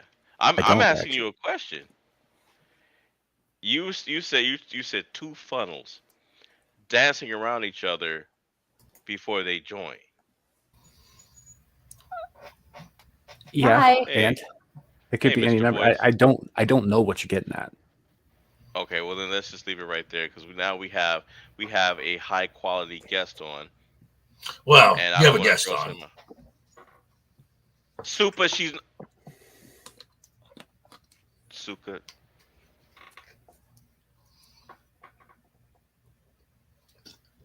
She's not here to tape anybody up. I'm off the plantation for the night. I got a free pass. Uh-oh. I don't know about that. Either way, Carrie's gonna get blamed for whatever happens anyway, so I don't care. Anyway, so we were discussing tornadoes and earthquakes, and you have some very interesting stuff to say in the chat. And I was like, you know what, let's shoot Mr. Voice a link and hear what he's got to say, because you went through that '94 earthquake also, and you know as well as I did how bad that earthquake was. That earthquake was no joke. The difference is I don't know. I'll say, go ahead. And then a few years before that, it was 89. There was the 89. There was the 80. It was a 88. It was they called it no, it was October 87, and it happened on the 1st, so they referred to it as Shocktober 1st. I was a junior in high school when that happened. I know because I had a first period bowling class, and that thing hit right before the school day started, and every pin on every lane fell except the 5 pin on every lane. True story. I never But now been through a tornado. Oh, go ahead, JB. But then the I've actually been through those too. So, but the Northridge quake. I was working at Disneyland. I was working a morning shift, and this I'm trying to remember around the time. It was around like 5 a.m. ish, and I was like, I had to wake up in like half an hour to an hour. So I was in that in between sleep and waking up phase. and I'm like, and I could feel it rocking, and I'm like, oh, it's an earthquake. And I didn't, because I live in SoCal most of my life, unless it's a 5, I don't care. So, but it kept going, and I'm like, oh, it's still going, and then it really started to pick up some steam, and I'm like, crap, I need to get out of bed. So I'm standing in a door jam, just waiting for the thing to play itself out. I'm like, okay, well, I'm awake now. Let's get to work. When I got to work, they had this is long before Disney California Adventure was a thing, but they had like this big setup in the parking lot with all these people out there. And I'm like, okay, that's weird. So I go into work, and I hear that one of the towers of the Disneyland hotel had to be completely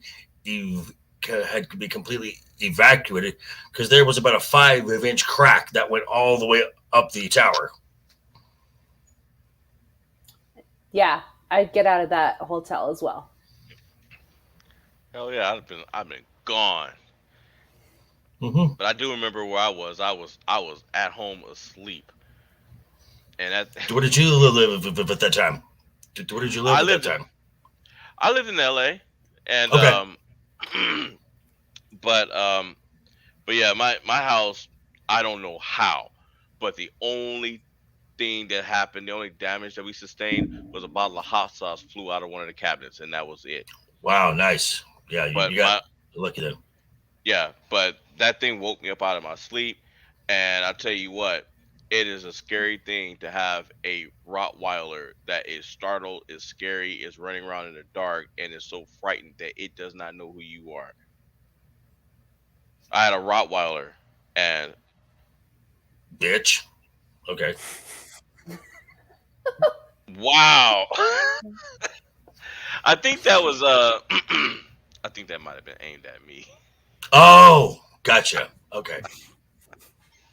But no, it woke me up out of my sleep. But once I got up, I was like, okay, let me find a dog, because he was running and knocking stuff over.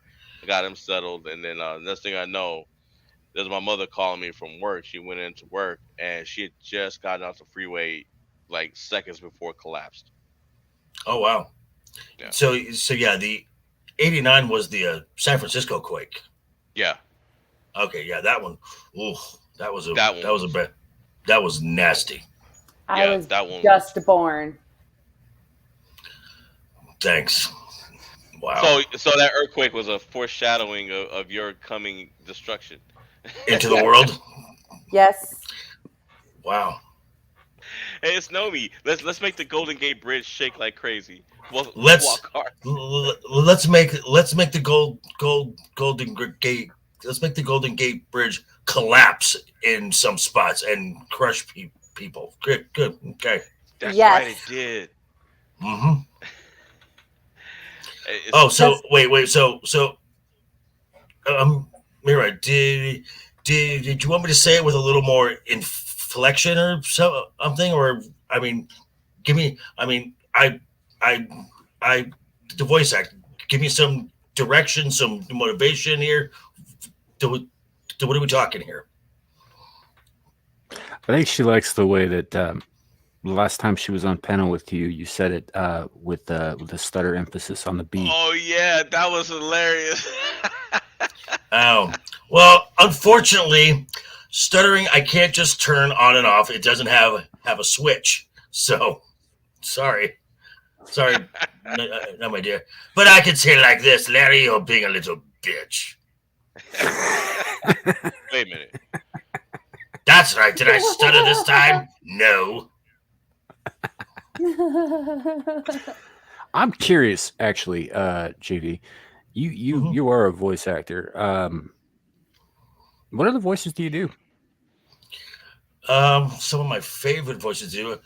Like, oh, don't make me angry. I don't like being angry. Where's the P45 space modulator with the big kaboom? That's amazing. the Martian. What was it? Marvin the Martian. Marvin. Marvin the Martian. Do you know that there's Okay, so God. Amira actually brings up a point that the stutter disappears quick. It's kind of like singing. Stutterers don't stutter when they sing because there's a rhythm, a melody, a cadence. Doing characters is kind of the same thing because when you think of, say, Yogi Bear, it's, yeah, I'm smarter than the average man. Hey, boy. So there's a rhythm, there's a pattern to how these characters speak. You know, we should do something on that. I know that you just did something with the T-shirts for the Stuttering Foundation, and I admit that did inspire me, um, because sometimes it hits me a little bit too, especially when I got hurt. When I got my TBI, all of a sudden I developed a stuttering issue, and it took me a while to kind of overcome that. And even now, I also have a pause, you know, because I have to keep it from coming out. But that was definitely something important. I was proud to see you do that, man. Well, thank you. Yeah, Um, that was my third one that I did, and the most recent one was only for a month, and it was to date it's been the most successful one. So probably be doing that again in about 6 months. so is this something you do it? Were you doing it normally once a year, or is it once every 6 months? At first it was just kind of when I got the t-shirt started, and they were just kind of, I did like a winter one and a spring one, and then I decided, you know, I had this idea from when I was on with the cannolis to do the two design, and once we got that going, and then I got set up with Mixed Teas, who he actually talked about it on the Saturday show when he was with the Salty Nerds, and at first he thought, this is never going to sell. You're never going to sell any of these. And I said, trust me, it'll work. And he said, hey, they sold a shitload of them. So as we have seen Miss Nomi here wearing one in the past. So Yes. Just not around the parents. all right. No, yeah. I actually almost walked out of my room wearing that shirt to go run errands with my mom. I was like, oh, gotta not do that shirt. Yeah, It's and like, emphasis it's like- on only one. Yeah, by it's the way. it's like the fact that I chain smoke, and I still don't do it around my mother if I can help it. She knows. She just doesn't. She doesn't want to see it, and she lets me know that she doesn't want to see it. Right. There are beatings. There- I'm a I grown go- ass man. I go outside around the house to where no one can see me. I go to my little leper colony, so it's fine. Mm-hmm. Yeah. So I mean, there's just some things like you don't talk about, you don't do around your mom or your kids. You know, you keep Right. that part separate. Yep. So I get it, Nomi. Yeah. Yeah, I get it too. Yeah, and the town that I live in is kind of small too, so word will travel She's fast. the one who wears the bitches shirt. Wow, she's a troublemaker. Not only that, those ladies will call my mom and tell them what I wore. Oh my God! Can you believe what Nomi was wearing? No, Oh you my don't God. understand. Like, I will get the chancla, get this slapped across my face. Okay, I'm an adult. Trust me, I know. I was raised in an American Baptist church. Trust me, everyone knew everyone, and if anyone, I would get calls once every week, like, did you know what your son was doing? And my mom would be like, what's up? And I'm like, well, what do you mean? You guys know nothing about me. Right. Look, you weren't the only one that got the chocolate, but trust me, an angry mother will grab anything she can get her hands on. Wooden spoon. Yup. Coke. Ice water. A coat hanger. Yup. The belt. Those hurt too. Oh yeah, they do. Whoo, they leave marks. They do. Yeah, coat hangers sting for about an hour, half an hour to an hour after you got hit. The after Yeah. So effect. Yeah. My mom used to think she was being slick. She would get my brother and I the little paddle ball, the thing with the rubber band and the little ball. I would eventually I got to the point where I just tore the ball off and said, "Here you go."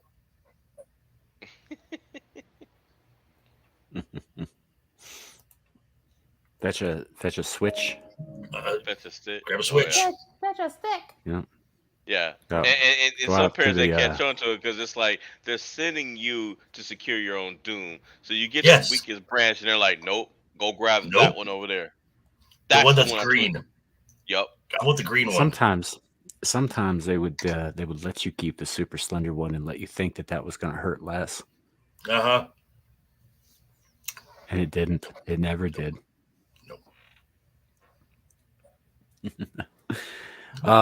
Kids today, Childhood trauma. most of y'all have never been slapped upside the head by a loving parent, and it shows. Mm-hmm.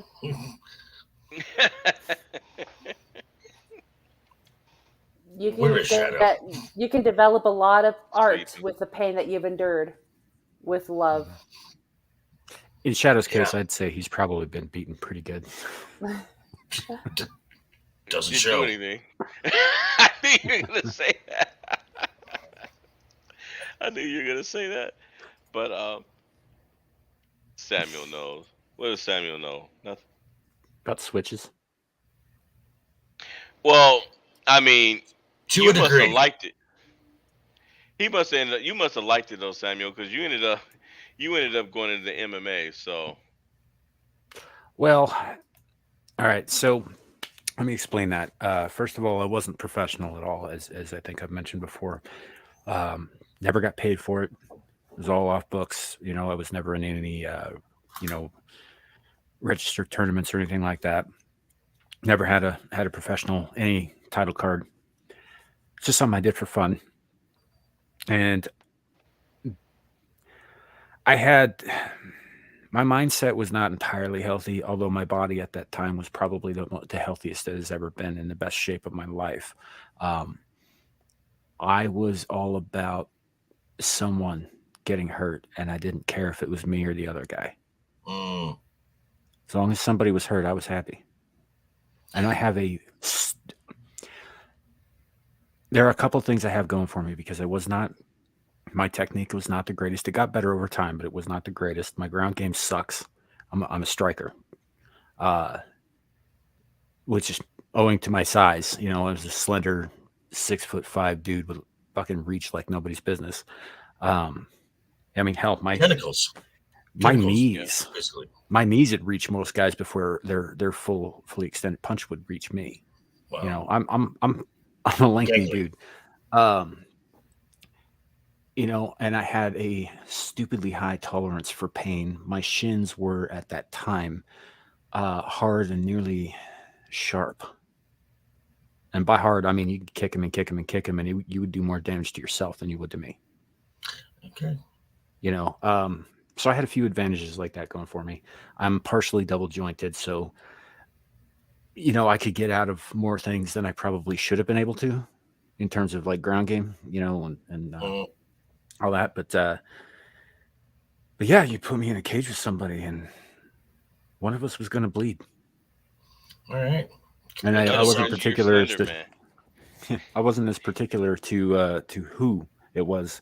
We also did a lot of unsanctioned matches that were not in a cage or in a gym. Kind of sounds like the show. I've been watching. The Warrior, 1870s San Francisco, based on the writings of Bruce Lee. There's a Irish guy there amongst the Irish, owns a bar, and if ever there's a little dispute, do you want to go a couple rounds in the back there? And they got the area kind of roped off, and they go swinging.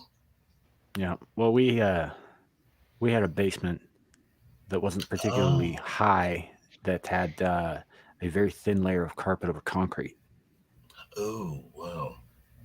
Ew. I got picked Ow. up by one of my opponents one time. He grabbed me around the waist and he torqued and launched me straight up.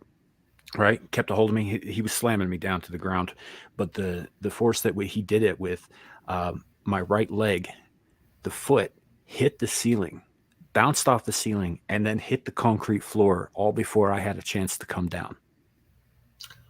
Wow. Yeah, broke a little bit of bone off of my heel that day. Oh yeah. Okay. And about a week later, he actually ended up putting me through one of the walls, like all the way. Okay.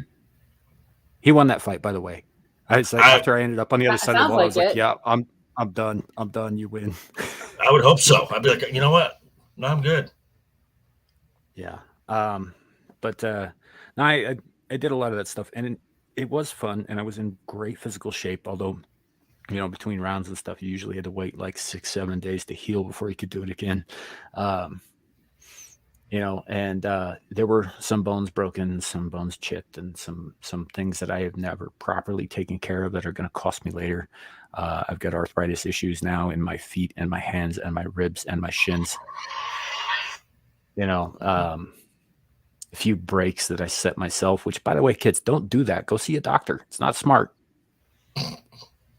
Because you have to keep, because you have to keep resetting them. You don't go get a cast or something to immobilize that on. Yet you got to keep putting the fucking thing back, and it heals wrong. So don't do that. It's not a good idea. I thought I was a tough kid, and I was, but that was a stupid thing for me to do. Hey, by the way, Sam, just a quick advertisement. You might want to show that special video again, since we have some guests that just came in and did not see it. Oh, I got to pull it all up again. My internet freaked out a little bit ago, folks. So give me a few minutes to pull that back up. Not sure if Joker saw it either. So what? A special video that Suka did. Oh, I that saw that, video. yeah. Oh Yeah, I saw shit! that. I thought you were telling me about the pool party. No. The pool party. Oh, in that case, What? yeah, I had to go back into Twitter for the pool party one. The fight. What? Pool party? The fake fight. Oh, the reenactment of the river. Yeah. Yeah. Yeah, we saw. Yeah. No, you're way too I'm late doing for my that, best. Richard. I'm ignoring that because our lioness is in the chat. You can ignore it. I don't have to ignore it. I don't have beef with Richard. No.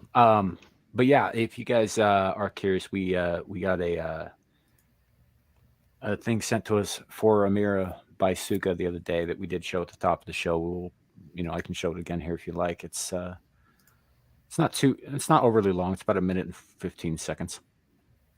So here we go. Lioness, yeah, lioness, yeah, lioness.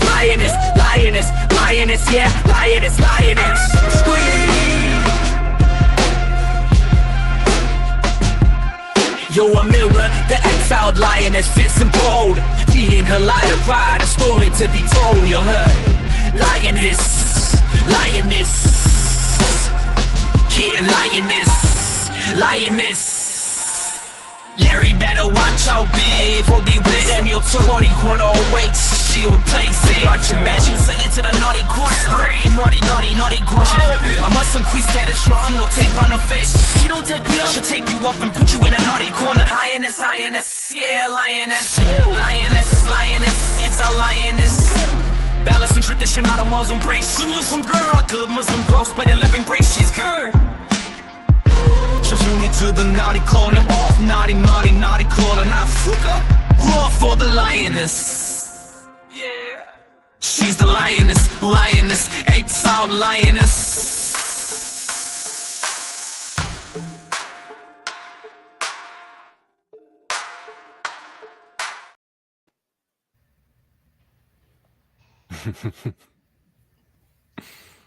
It's fun. I'll say that. It is I fun. liked it again. It also occurs to me that some of you who may not have known Amira as long as Larry and I have, and some of you in chat will remember this.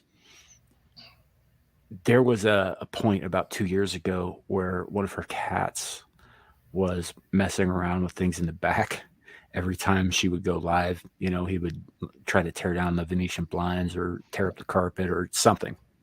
You know, as cats do. And Because they're assholes. she came on one night and she said, "Oh, don't worry, he's not going to come bother us tonight because I taped him to the wall in the bathroom."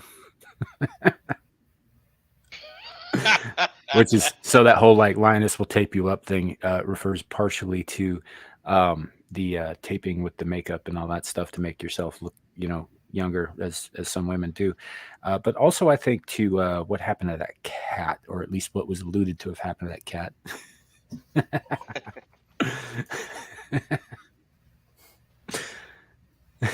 Yeah.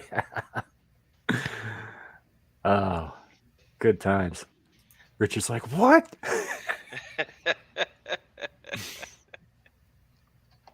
Yeah, I he still was fine. remember I still remember Charlie. Oh my gosh! So Nobi, you heard the Charlie story, right?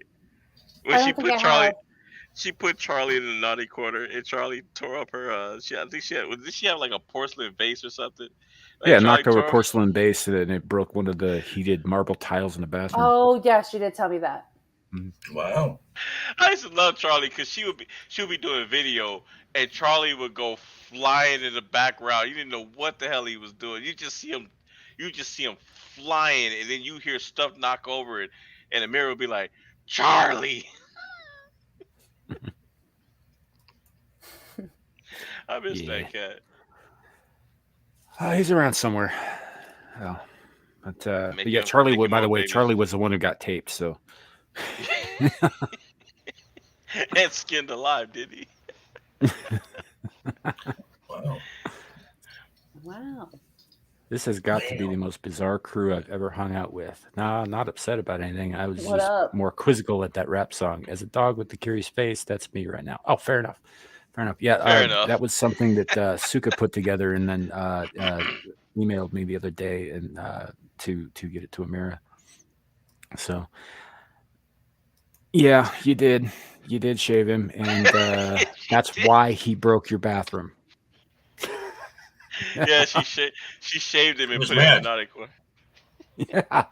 I was like, But you know, she did. She's like, hey, you know, so I did this thing because I thought that, you know, he just needed it. He needed it. It needed to be done. And I was like, you know, Amira, he's gonna take his revenge. He's pissed. He's gonna Yep. get you back somehow. And she's Yep. like, nah, it'll be fine. The next time we talked, she was like, you were right. Oh, that was wait a minute. That was me that said that. I'm Yeah, the one cats that are said that assholes. the cat was gonna get. But you know what? I can't laugh though, cause my cat did something like that similar. I had to put her up, and she got mad, right? And I got up in the middle of the night and I went to go do something.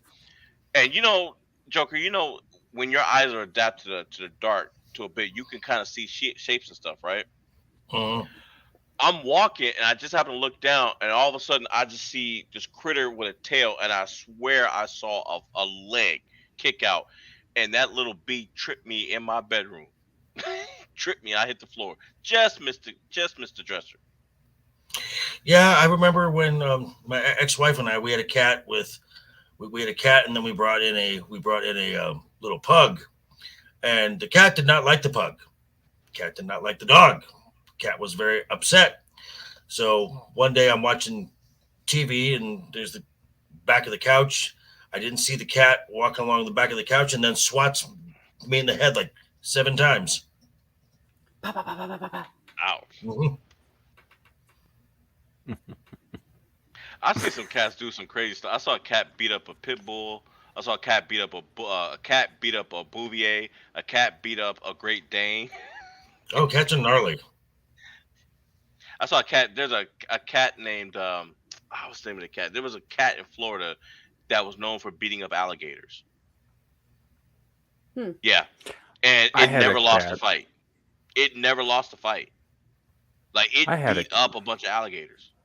No, I get it. I do. I believe it. I had a cat, a black Manx. They don't get very big, by the way, who would regularly beat up and occasionally kill and eat animals that were twice her size. No, she was a little feral. Little. Yeah, a little bit. But we had this shed out back of the house I grew up in, and right behind it was a crabapple tree, and crabapple trees draw squirrels and crows. So she would sit on the corner of the roof of the shed, which was pretty close to some of the lower branches, but not like super close. And these squirrels and these crows would sit there, and they would in the tree where she couldn't reach them, and they would just mock her, and squirrels would husks at her and stuff. And every once in a while, one of those stupid sons of bitches would forget that she was lethal and get close enough, and then bam, one less animal making fun of her. Mm-hmm. And then she'd just go back to sitting on that corner, staring at him and waiting. Wow. Yeah. We called her Black Cat because she was, a black Manx, but her name was actually, and this was something I came up with when I was a kid, so forgive me for the length of it, but Lucy Van Pelt II. Okay. After Lucy from Peanuts. Right. Because she had black hair and she was a bitch. Mm-hmm. So, Amir's asking what that license plate is, Nomi. It is a license plate. Like where from? I guess we could just bring her up on the screen here. So apparently it's from Texas. And it's a farmer trailer license plate. Yes. No, he's just like, God damn it, you guys are gonna close up me again tonight. I mean, I don't mind that, but just like, I don't know how well you can see it, but yeah, it says Texas. It's a farm trailer as well. You put it on the back. She's asking why. Well, even trailers have to have license plates on them too. Not only yes. What are you gonna say? Is the question why is it on the wall? Because yeah, I think it's just decorative, right? It's just decorative, yeah. Yeah. So I just want to show people that I'm from Texas. That it's cool. It's a license plate. You'll see that. You'll see some at restaurants, depending what the atmosphere is. People That's true. I've seen that. Yeah. I've seen that. Restaurants, bars. Yeah. Yeah. So just showing what state I hail from. Maybe some Las Vegas dive bars have them too. Oh yeah. Oh yeah. Now this is a stupid question. Why do they call some bars? Why do they call them dive bars? Because they're not. Okay, Sam, you want to go? It's all the way down. Wait, what? Because it's all the way down.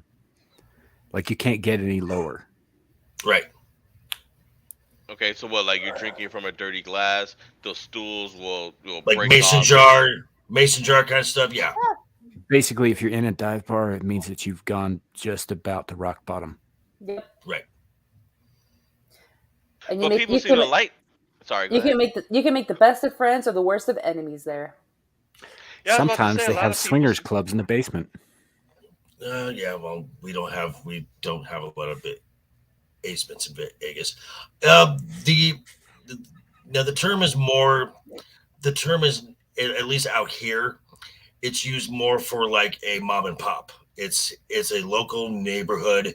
It's not corporately owned because we've got like it's not a chain of bars. So these are your like I said, your local mom and pops. Yeah, that's one way of looking at it. But like those aren't necessarily dive bars, though, aren't they? I mean, because a dive. But that's what they're called now. That's just kind of the term, because we've got. Go on. No, go on. I was gonna say, so like our commercialized bars, are they using that to make mom and pop bars look worse, to kind of subconsciously encourage people to go to their bars? Yes. Yes and no. The term is older than commercialized bars as a concept. Like it's been around for a long, long time. It's generally it was like bottom of the barrel kind of tavern. Right. It wasn't a high end tavern. Right. Kind of thing. But I'm saying, but they're improperly. Sounds like they're improperly putting that on mom and pops that may not even technically qualify as dive bars, but it's like they're putting a negative term on them to scare people into going into a corporate level No, bar. no, because really that term is not used in a negative anymore. The term has just evolved. Yeah, it's because hipsters got a hold of it. Mm. Yeah, but no, it doesn't really matter what corporate people call bars because what matters is what local people call bars. If it's referred to by the people who actually live in the area as a dive bar, it probably is. Otherwise, like there are plenty of mom and pop establishments that are homey even, and no one would ever call them dive bars because they're not. But if you can walk into a place and there's sawdust on a carpeted floor, and it's got that that kind of stank that sort of sticks to your skin, and you can take a crackhead home with you in about 10 minutes. That's a dive bar. If it leaves, if you can walk in and the place kind of reeks of bad decisions and cigarettes, probably a dive bar. Mostly bad decisions, broken dreams, crushed hopes, despair. Herpes. And believe it or not, certain drinks taste like despair, and occasionally herpes. Oh, okay. That. I mean, there's a bar. Like I said, there's a bar out here that's called the Double Down. It's called the Double Down Saloon. It is a shack of a bar, absolute shack, but it makes money hand over fist. And if you're going in to use the restroom, one, you better either you need to have a friend monitor the door because there are no doorknobs on the doors at all, and on the back of the toilets there's one clean spot about yay big, and then in Sharpie around it says use cocaine here. And I'm sure some people have said, okay. Well, yeah, it's the only clean spot to do it from. We had there was one I used to frequent in Southern Wyoming. It was called Copper's Corner. It had nothing to do with police. It was just called that. Coppers as in coins. Yes. So we went there regularly, usually on Tuesday nights, but Tuesdays and Fridays usually, because they had the only soft tip dartboards in town that weren't at the fucking Elks Lodge. Okay. Yeah. And so we would go there, and they also had $3 mini pitchers. Wow. Okay. Yeah. Now we're talking. We're talking. But later on, we found out, and also I slept with like two of the different bartenders over the years. Oh, shocking! Of course you did. Of course you did. I'm not the only one. Well, we know that's not going to stop you. So I mean. But I found out years later that the owner of the bar was renting the basement to a swingers club filled with people who all look like they might be distant relatives of Greasy Jabba the Hutt, or Pizza the Hutt rather, from Spaceballs. And some of them were regulars at the bar, and none of us had any idea that this was going on until like one day somebody came out and said it, and I was just like, oh no. Oh no. Oh no, That's like, oh, I know that guy. I don't know. And you were sitting in the chairs. You were. There are no bars that are running secret swinger clubs out here in Vegas, because we actually have swingers clubs in Vegas. Yeah, so it's just it's a nasty little dive bar. Just a nasty place. I mean, it's the kind of place where you're walking past it. You know, it didn't even feel like going in, right? And there'd be some drunk girl out front or out behind it having a cigarette and be like, "Yo, you want to fuck me? Who wants to fuck me?" Wow. Which happened to me on more than one occasion. Not the fucking, but the girl shouting and all that stuff. Usually, if they're doing that, if they're that drunk, it's not a good idea for any party in that equation to let anything go any further than just the shouting. Yeah. Yeah. I wouldn't even go that far. I just get in the. I would just keep my distance. Yeah, so it is what it was. But again, they had the best soft tip and most available soft tip dartboards in town because we played a lot of darts at the time, and we knew most of the bartenders from outside of there because the town isn't that big. You know? So, which is unfortunately how I also knew most of the people who were involved in the swingers club because again, town's not that big. You know? It's like I bet you my got a sister. couple of. Bet you got a couple of. Hey, we've had our eye on you for a long time. Me? No, Please don't but my talk to me. girlfriend, yeah. Yeah, no, they were after my girlfriend and eventually they got her and I let them keep her. Ooh. Oh wow. Because I'm like, nope, fuck you, get out. Yeah. Want nothing to do with this shit. And yeah. But yeah, it is what it is. I don't know. My like one of my sisters runs a sex toy shop and the town that she does this in is again not that big. So I unfortunately am aware of most of the sexual fetishes of people in positions of influence. Oh wow. Wow. And also I bet in that's fun. positions of preparing other people's food. Ooh, yeah. So Yeah. so you knew about the whole Lizzo thing before it went viral, probably. No, Lizzo's never been to this part of fucking the world, and she never will. The whole No, she zero never interest will. for her. Don't you have bananas in your state? Yeah, but most of the people out here have never fucking heard of Lizzo. She's not worried about that. All she cares about is the banana and what you can do with it. I don't think Lizzo will ever set foot in Wyoming. No, ain't enough people that care about her fucking music here. There ain't enough people to fill a stadium here. Right. No, and we Well, like it folks. that way. Well, Mhm. folks, we are at the 2-hour mark. We certainly are. Yes, we are. Yeah. That is indeed correct. An astute observation. Yes. You have a keen grasp of the obvious, Sir Lawrence. In other words, I'm fine, but I just this is the way out for Nomi. Folks, we don't know. Nomi has not been feeling well. She's been fighting a bit of a stomach bug. So but she bravely came on and she's been a warrior. She's been a not real just, trooper.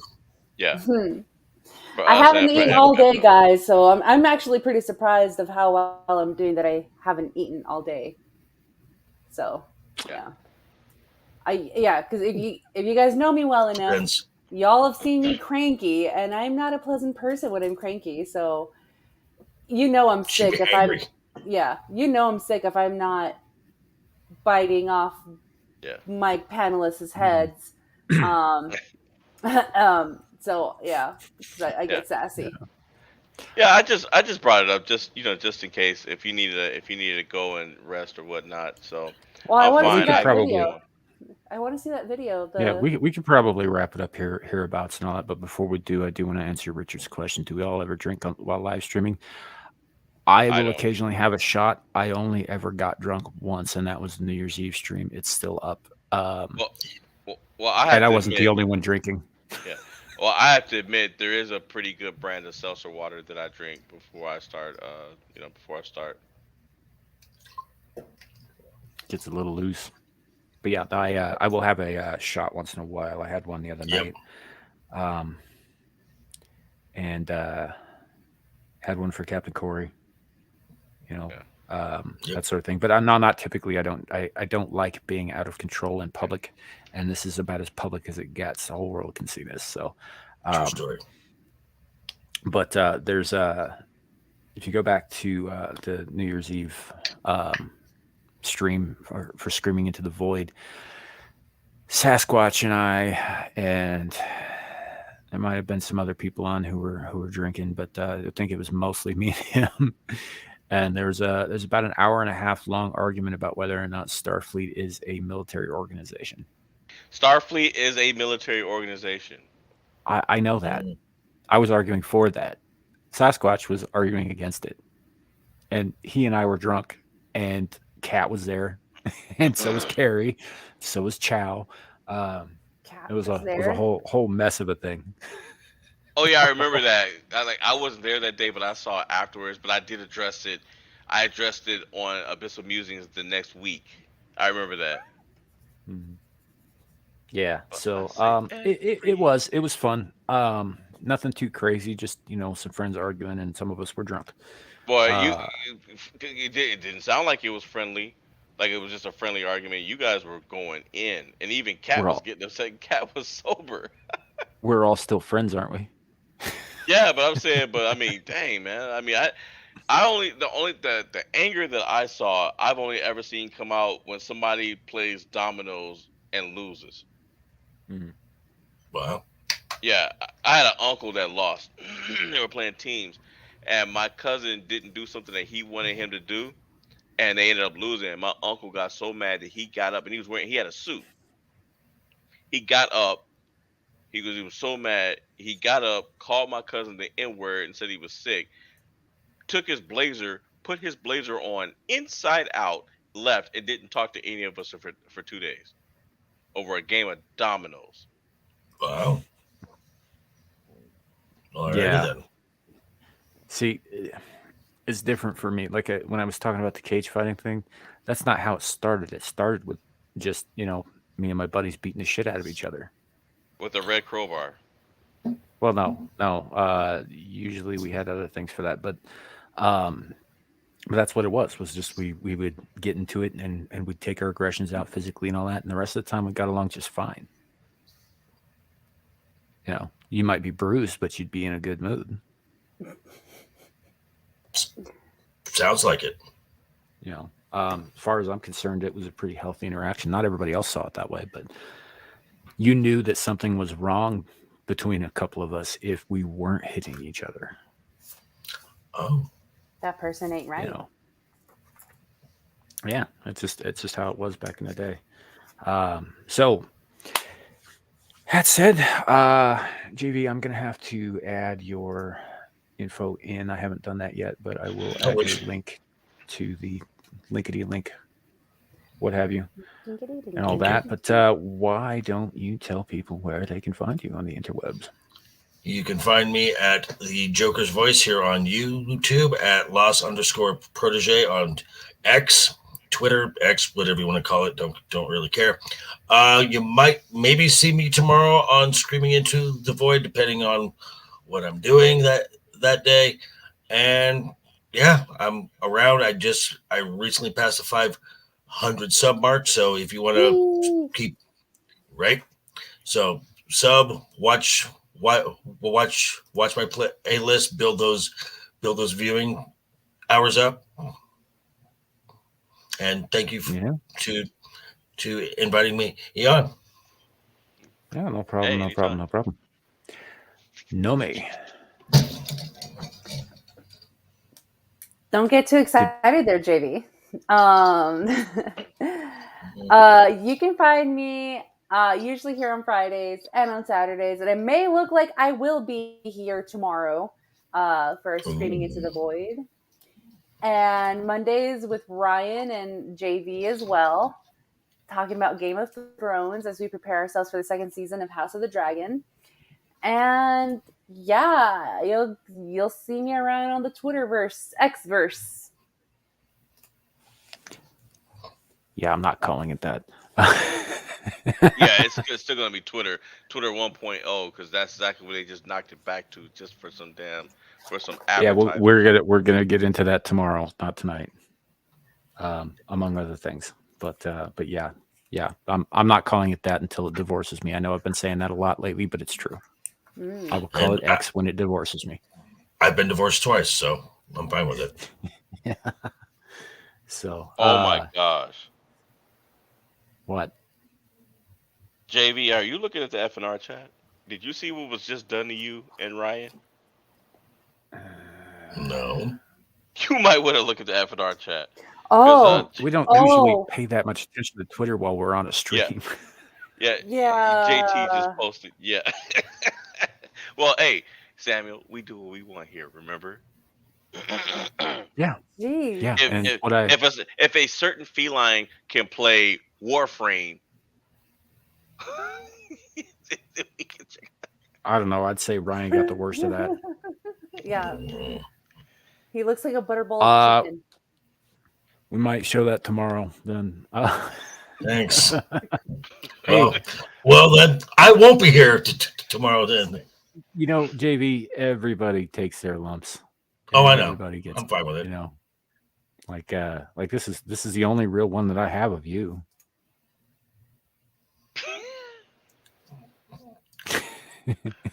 And trust me, that's not even as bad as the blue raspberry. Or the cactus. Yeah, that one's that one's pretty bad. My wife shook her head. She couldn't even. She just looked at it. She just shook her head. She was like, "Do you guys not like this kid?" No. Well, we know you don't. All right, Larry. So, guys, you can catch me here next week with my co-host Know Me Without You and Samuel the Infamous. However, the week after, the clown may have to step in because I will be out of town. I am flying. Take my seat back. Take my seat back. It was never your seat. Oh, it's. But right now, my seat. choices for a co-host is between you and Richard L. So, no. I ain't got no choice but to request your attendance while I'm out of town, headed coincidentally to the state that Nomi currently resides in. Chaos. I'll be there for a week, facilitating my move shortly. Unsupervised? Wow, that's a big no. His wife will be supervising him. Trust me, she's already. I got family out there and everything. Trust me, I'm watched at all times. And of course, there's the lioness and her connections out there too. So, oh no, yeah. But no. Mrs. Knight has a handle on him.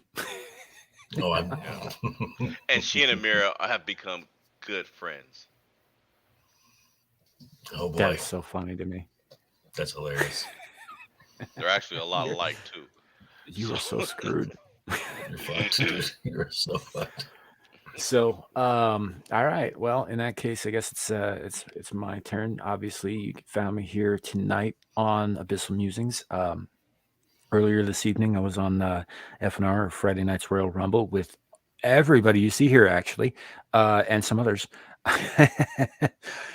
So occasionally I'll pop up over there. Tomorrow we obviously have Screaming Into the Void, and on Sunday Star Trek Engage. Depending on how things go Monday, I might pop up on Adam the Red Shirt's channel on his Mellow Mondays deal. And the one thing I definitely want to plug, Thursday evening, I think about 8 p.m. my time, so Mountain Time, I will be the featured guest on Netters Network's Thursday's Things. So that'll be love Netter. Don't miss that. Should be fun. Hey, you're not gonna just sit there quietly and look at the floor and kind of scratch your head. Well, I wasn't gonna bring that up in public, dude, but no, I'm not. I was just asking a question. I wasn't bringing anything up in particular. I just want to make sure that you were going to go in there and actually speak. Yeah, that's the plan. Mm-hmm. So, anyway, that said, I don't know. Is there anything else we want to bring up before we close it out? Well, I'll leave it to Joker and Nomi to close us out. One of y'all. Let's do paper rock scissors, JV. Who closes us out? One. I win. Okay. It's like the lamest game ever. Well, folks, thanks for hanging out with us. It's been a real slice spending this fine Friday evening with you guys. Thanks for the laughs, the videos, the scary video of that woman being attacked by a snake and a hawk at the same time, which brings me to say it could always be worse. It could always be raining flaming cobras. Toodles! Night, everybody. is it you pray for?